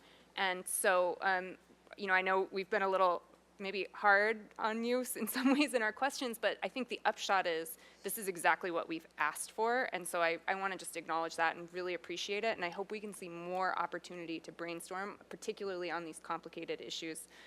So thank you for your work and for bringing it to us in this way. One of the things that came out of this brainstorming session for me, I was under the impression, and have been for years now, that we were not able to ban STRs in the inland zone, full stop, and that we weren't able to legally do it. So obviously I was mistaken in that understanding, but I would like to know whether practically it's impossible. Are there other legal limitations, i.e. we can't increase the administrative penalty by law sufficiently enough to be able to enforce the ban? I mean, I had put together my thoughts on this framework entirely on the basis of thinking that there was no way, no how could we ban, and it just couldn't happen. And so for me, I would say that I'm very, very excited to give you my thoughts on this framework, but I also would like to know why or why not could a ban be put in place? And certainly respecting that the answer may be there is no way to do it, or other jurisdictions have tried and it has utterly failed. I mean, I'm open to that. That was what my thought was, but I will need and would respectfully request that we have an assessment of that at some point, or maybe Planning Commission could get an assessment of that. I think, I mean, that was sort of would be my fundamental preference, and I had set that aside thinking that it was not possible. Knowing now that it is, I'd like to know, or maybe at least in theory it is, why is it not possible in practice then? So I really, really appreciate that, and that would be sort of my overarching comment. And then I'll just get to this. I mean, so let's assume for the sake of argument here that we can't ban them, and that we're looking for something to put in place, and we can't ban them either legally or practically. I really appreciate the framework that you've put together. I'm going to go a little bit out of order here because I want to start with the primary residence requirement. To me, that is central to the framework that you've laid out, and it's probably the most important part of, I think I could say it is the most important part of this to me. To me, this whole program does not work if we do not have that requirement. And the reason I say that is because my interest here is in making sure that units are not taken off the rental market for the purposes of becoming short-term rentals. The way that we can ensure that is by requiring that it be the primary residence. That's how we ensure that, and with respect to the speakers who spoke about their second homes and wanting to use those as rentals, that's exactly what we are trying to stop, because we need those spaces to be rented out long-term. And the primary residence requirement, I see you, but I'm going to keep going. I appreciate your feedback, but these are my views on this. The primary residence requirement is the way that we can ensure that those units will remain or will not be used as short-term rentals only. So that is the whole thing that this framework hinges on. So I'm very, very supportive of that. Councilmember Jordan brought up a good point. Is it going to be sufficient to give us the resources we need to enforce? We know different people. You know, I think I know a few more folks who would be willing to do that. But I think it begs the question, is it going to be sufficient? And that's something that I would like more information on as we move through the process, because if we can't enforce, as everyone has said over and over again, there's no value in this new framework at all. So that really is the key question to me. On the residential zone versus hotel zone question, I am going to differ from my colleagues on this respectfully, though I certainly understand where they're coming from. I have concerns about requiring the primary residence restriction and keeping it only in the R4 zone where our multifamily units, our apartment units are located. Because what I'm concerned that we're doing if we do that is just increasing or concretizing the rent burden on the houses in those areas, houses that are primarily more geared toward our working class community. So to the extent that short-term rentals increase property values, by limiting them only to the hotel zone, are we not then saying the property values in that area where our working class communities primarily housed, the values of those homes can go up? We want to make sure in the rest of the community it doesn't change at all. This is not a drum I'm going to bang forever, but I do have concerns about what we're doing when we put this framework in place and we don't think very critically about what it means to only limit it to one zone where, and I appreciate the recognition of this issue, there are neighborhoods, there are communities, there are the fabric of the community exists downtown and in the hotel zone just as it does in other residential neighborhoods. So, you know, I want us to be very clear about what we do when we say we're keeping them in the hotel zone, and maybe we should stop calling it the hotel zone because it makes it too easy to think that there's not neighbors that are going to be impacted by this. So I'll start saying R4 and stop saying hotel. Maybe that'll help. So I would, I guess, not take a position on that question at this time. I appreciate what everyone else brought up about the impacts, and I agree.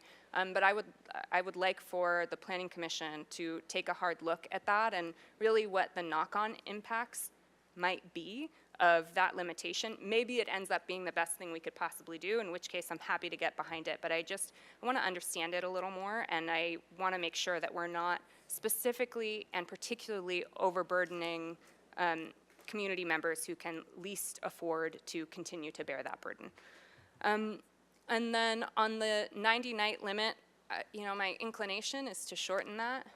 But again, I think details like this are best dealt with at the Planning Commission, frankly. I think the Planning Commissioners have specific expertise to really make the assessment of what's going to move this away from a quasi-hotel use and more toward a home sharing use.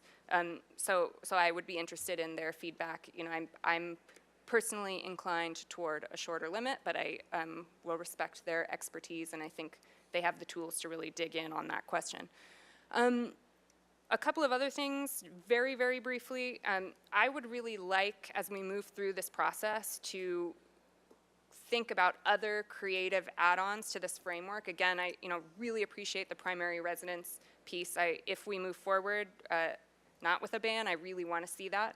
But I had someone reach out to me today saying, they support the ADU restriction, but what about some kind of incentive program where if you deed restrict your ADU 10 years, affordable housing, then after 10 years, you get an allowance for a short-term rental. That's the kind of thing, I have no idea if that could work, by the way, but that was suggested to me as a creative idea, and I think if we're going to take the time to go through this process, I would love for considerations like that to be part of the conversation, and I know, for me, it makes the idea of a short-term rental, particularly in an ADU, much more palatable if we get 10 years affordable housing out of it first. It's something to consider. So I know there's a lot of community members with creative ideas, and hopefully those can come to the fore at the Planning Commission process. I also want to just specifically call out that to the extent legally we're able to, I'm still not 100% sure about the details around this, but if we can allocate TIT to whatever, TOT, excuse me, to whatever extent to our affordable housing fund, I would really like to do that, of course, assuming that we're at full cost recovery for enforcement. I think that goes without saying, but that, to me, there's such a fabulous nexus there, and I wanted to specify that I support that, and I would like, to the extent possible, for that to be written into whatever ordinance that comes forward. And I also would like to hear more, or for the Planning Commission to explore the idea of an enforcement fee on top of the other fees. I think the public commenter from SB Can mentioned that, and it's not really something I had been thinking about, but there's all kinds of ways to charge fees, and we need to enforce, and if this is how we're going to move forward, I think I'd be interested in moving in that direction. So there was a lot there, and again, just my appreciation for all the work, and looking forward to the conversations to come. Thank you. So, are you going to say something, Oscar? Mr. Gutierrez. I'll keep it brief. I'm just going to reiterate what some of my colleagues already said, that we're in a pretty dire housing crisis as is. So any unit that I feel that isn't going to house somebody that could be a part of this city, I find to be a problem. And I'm for helping city staff to hire more people to enforce the regulations that we have and to increase the fees. But other than that, that's pretty much where I stand and where the residents in my district and I would say most of the community stand. And if you all want to have a town hall to talk to the residents, let me know. I'll help you out with that, so you could hear it from the majority of the people as opposed to the ones that are fiscally invested into this issue. All right, that's it. Thanks. Mayor Rusk, Councilmember Alejandro. Ms. Gutierrez. Thank you, Mayor. I first want to thank the city staff for all the work. I will repeat it again and again. You guys have a tough job. I also want to bring a little conscience into our meeting today. I really want to stop this narrative of them versus us. We all live in this community, and this is an issue that we've been seeing for many years that it's coming. And now it's here in front of us, and we really need to stop putting the burden to certain people. As a city, we have control by making, a reasonable ordinance, and I think the community wants something like this. But I just want to, it really saddens me to hear also other community members that have worked really hard to create a retirement in buying homes and also providing housing for our residents, especially residents that are really struggling in the community. And now in my district, at least, what's going on is gentrification, and nobody is stopping it because we have created a scare tactic. There's nothing in place. There's a talk about rent control, yet rent control is not here. And you have property owners that are now either giving their properties to rental management group, which is now really hard for a family, let's say in my district, there's families of 6, or there's multi-generation families living in one home. And so when they go to apply for a place that they see for rent, they're usually asking for 3 months of rent, Social Security number, which a lot of people in my district can't afford the 3 months of rent. There's a lot of people that are living with different generations of family to meet ends meet. And so when you have properties that go on the market, there's usually people from the outside that will create more units, and they're not renting to the people that really need it in my district because of this scare tactic. And my concern with this new ordinance that I wish to have a little bit more time to really put ourselves in a situation where we have tackled all these points that my colleagues have brought up, and also to hear the public. Because the last thing that I want is for the city to be sued and to create more division between landlords and the community members. We have to be very mindful that we cannot dictate what people do with their property. And not everybody that buys property in the city of Santa Barbara are filthy rich. And in my district, there's a lot of people that have worked very, very hard, or that have bought their homes with all of the family members together. So I just want to create that mindfulness that there is a scare tactic out there, and there's people that are selling their properties and renting it to very wealthy people that are coming into the neighborhoods, and the neighborhoods are changing, and that is happening now. There's still a lot of violations against renters, and most of them are not speaking up. They are just moving out. So let's just be mindful. That's all the comments I have. All right, thank you. Well, it's always interesting to even discuss land use issues, given how much the state's got their fingers in everybody's pie these days. This is always hard for me, because I don't want to be someone who tries to dictate what people can do with their own property. But the same token is, part of our task is to regulate neighborhoods and give people that buy in those neighborhoods some assurance that the conditions that they bought under are going to remain the same.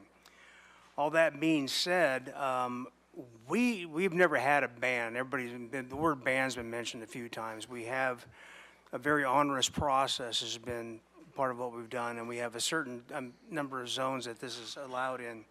And I think the number one thing I'd like to see is a complete overhaul of that process. That process should be simple and ministerial, and I think that's kind of what staff has in mind. No matter what happens with the zone, it's nuts what we've put people through to become an STR, and I think we could change that very, very easily. But as I look at the problem that we have, and I look at the number of units that staff has identified out there, so we're talking maybe about 5% of the number of units in the entire city that are involved in this process now that we know about. So, and I don't know how this will work. Mr. Friedman brought up a lottery or whatever. Maybe there's some kind of a numerical limit. Maybe there's some kind of a district limit, or maybe there's going to be neighborhood hearings. I don't know. I don't want to see a blanket opening of the floodgates, frankly, because I think that could be destructive. We could end up with some unintended consequences. However, once again, our attempts to dictate use of private property by people outside of some unintended non-residential use have been really unsuccessful.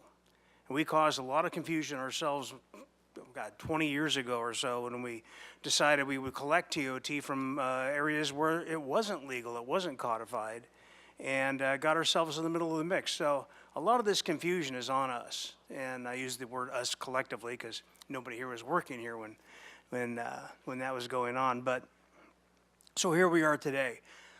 And one thing I would love to get out of Planning Commission would be clarity, because this subject has everything going for it but clarity. If you could put your desires for staff direction back up on the board, please. I know pretty much what I look like. So there we go. Thank you. No, there was another one as well. Yeah. Okay.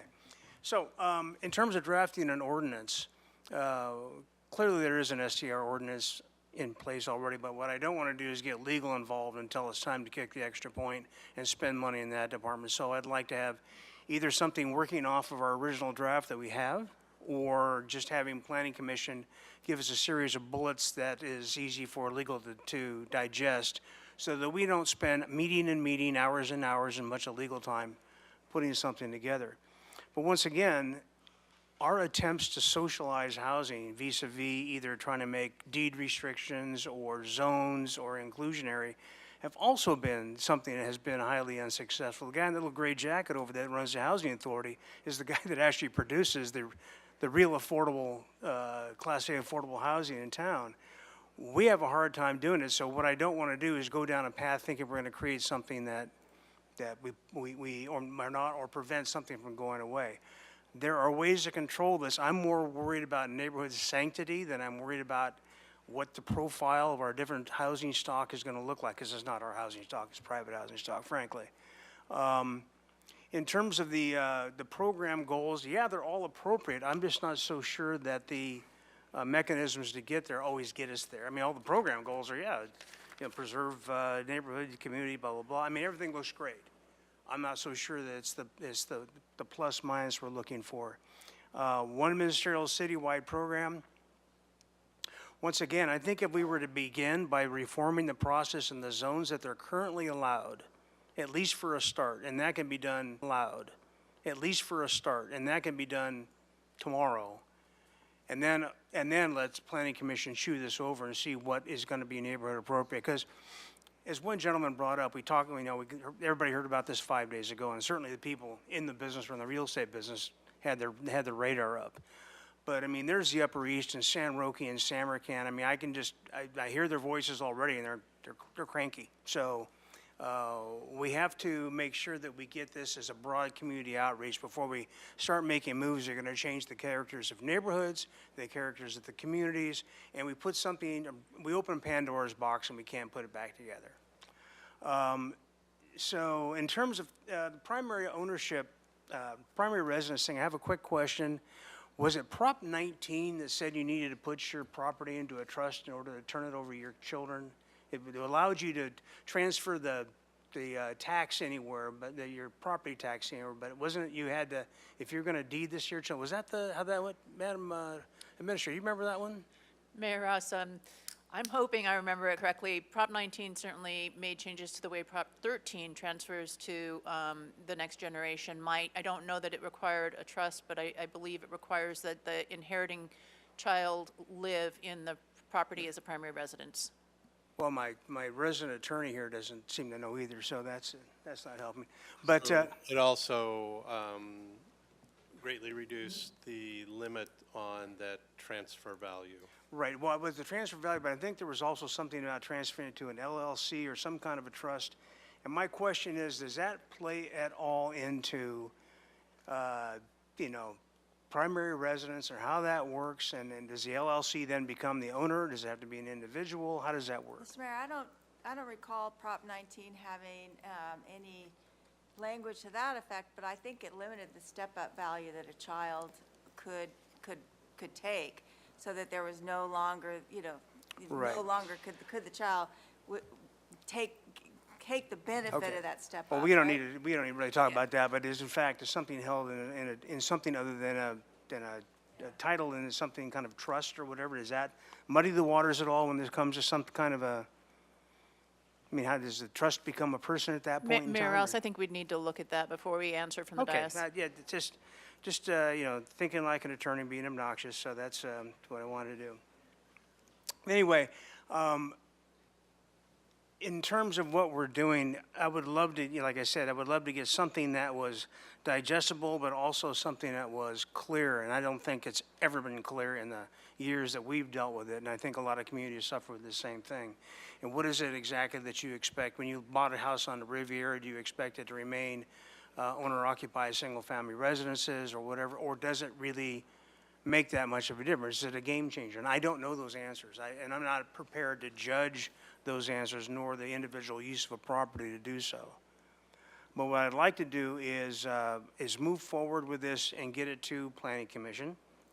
And the action item, Madam Administrator, what was it, once again, the action item that you, The action item in the staff report was directing staff to prepare a draft ordinance for review by the planning commission. So that was whether Okay. you want us to go to planning commission next is the question. yes, and it really. was, once again, to my question, does a draft ordinance necessarily mean a legal document, or does it mean a set of these recommendations?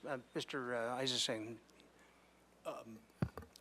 Thank you, Mayor Rouse. This may be a question for a city attorney, but we could take a similar version of what we've presented today to Planning Commission and start there rather than starting with an actual ordinance at Planning Commission, which I believe would be the preference of council and it would also be the preference of staff. and Madam Attorney, can we do that and still do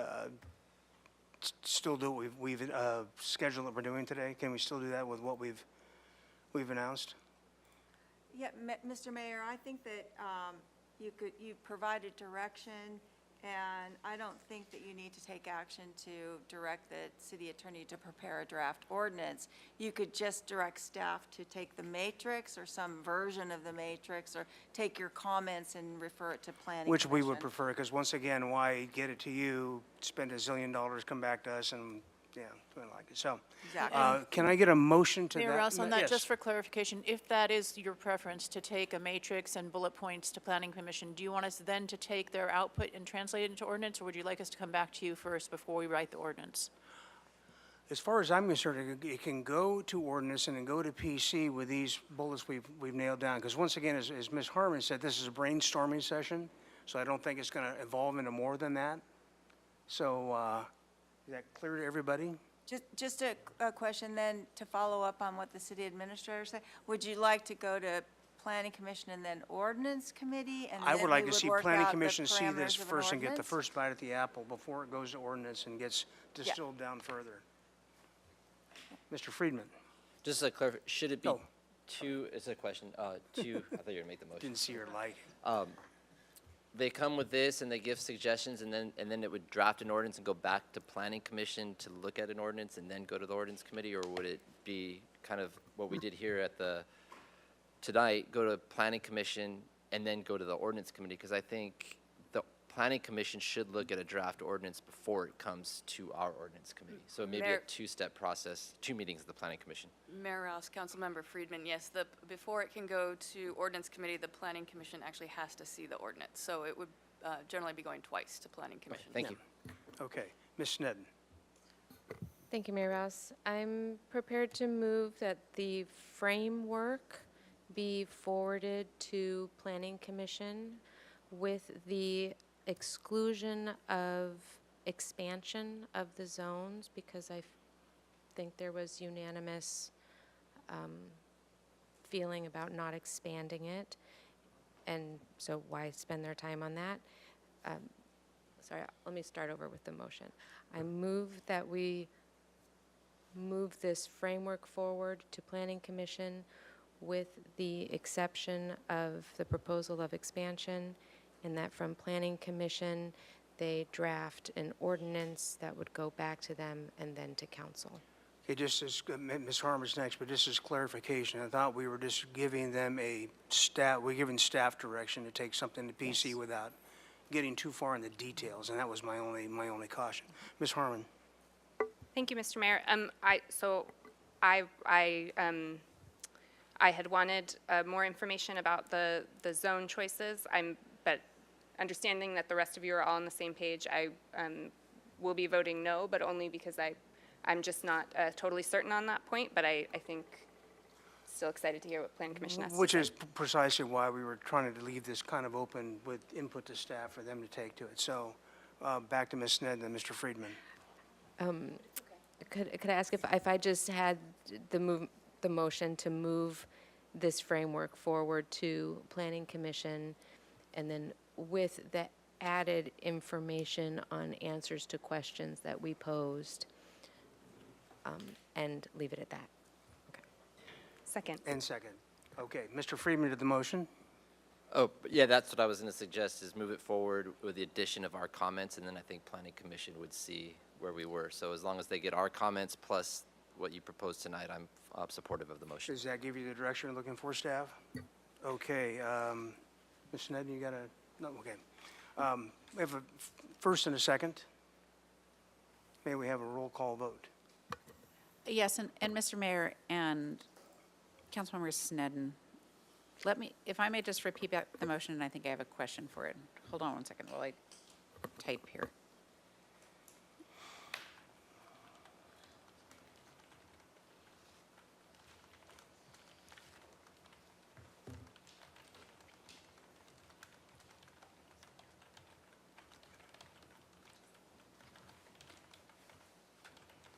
Okay, Councilmember Sneddon, I have motion by Councilmember Sneddon, seconded by Mayor Pro Tem Harmon, that the framework and council comments be forwarded to the Planning Commission. And this is my question, and that the ordinance be drafted that goes to Planning Commission and then council? We can leave that part off, but I think that the framework forwarded to Planning Commission with our comments and answers to our questions.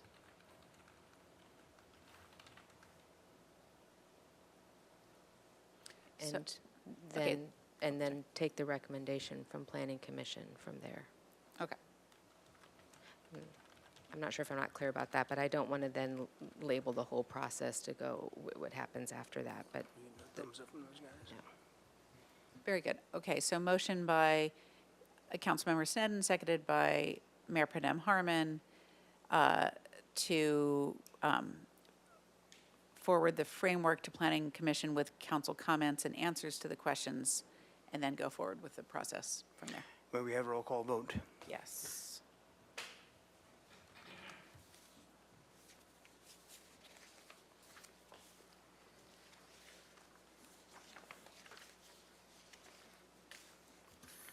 Mayor Pro Tem Harmon. Yes. Councilmember Oscar Gutierrez. Aye. Councilmember Jordan. Yes. Councilmember Alejandro Gutierrez. Yes. Councilmember Friedman. Yes. Councilmember Sneddon. Yes. Yes. And Mayor Rouse. Aye. Very All right, thank you very much, and thanks everybody that came in. This is going to be one of those multi-gathering situations before we ever wrestle something down, so. But we will be getting into Planning Commission. We hope we can distill this down a little bit further, and then to ordinance, and then, God help us, back to us. Councilmember Committee Assignment Reports. Mr. Gutierrez. Thank you. Got some catching up since we didn't do it last week. Attended the Hispanic Chamber of Commerce Mexican Independence and Hispanic Heritage Month celebration in Goleta. Attended the Air Force full-scale emergency exercise. That was pretty wild. It reminded me of being on movie sets because of the amount of makeup and rehearsing they had to do. Let's see. Met with State Street Food and Beverage Committee. Went over the proposed ordinances for State Street. Got to read the proclamation celebrating the 30th anniversary of Momentum Work Inc. Being a harbor crew partner. That was just really fun and really cool to meet all those guys outside the workplace. Attended the SB County Food Bank public tour of the new facility out in Goleta on Hollister. Pretty massive, and they provide so much food for the whole county. It's really impressive.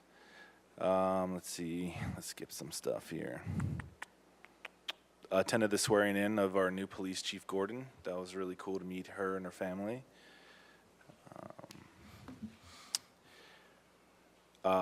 In regards to the housing crisis task force, I've met with some community commissioners and went over the housing element and affordable housing, and also met with some developers at the Radius Group office, and Dr. Peter Rupert was there as well. And they went over their ideas to try to provide more housing for the community. Then I also attended the Santa Barbara Foundation luncheon with Councilmember Jordan. Attended the Fire and Police Commission meeting where they went over renewing licenses for private security companies and also approving their uniforms. it's really interesting that some of the private security agencies, you know, they claim they try not to look like law enforcement, but they look very close like law enforcement. So that's why the board there is there to make sure that, you know, things like that don't happen and cause problems for the community later on. Attended the State Street workshop with city staff and our consultant from MIG and went over some ideas and concerns about the future of State Street. Let's see, skip some stuff. Attended the debrief of our Summer Nights program with Eric Friedman, and we discussed next year doing it on both the east side and west side and at some of our city parks instead of schools, so that people didn't feel excluded because they didn't go there. So looking forward to that. Attended the downtown business ribbon cutting of a new business called Sunkissed Pantry, which is a zero waste refill station. So you basically go there to get, like, you know, soap and other things that you would usually have to buy at a supermarket and creates waste. So that was kind of cool. Attended the Goleta Lemon Festival, and Mike Jordan was actually volunteering there, and Megan Harmon was there as well, and I'm sure the rest of you might have been there. I just didn't catch you. And then I was able to speak yesterday at the SB County Recovery Day at the courthouse, and it was great to see so many nonprofit organizations that help try to turn people away from substance abuse and also support them on the road to recovery. So that was really nice. And I also attended the Library Foundation's fundraiser at the beer garden, and it was really a fun fundraiser, and it was great to see so many people come out and support such a great organization. That's my report out. Mr. Friedman. Thank you.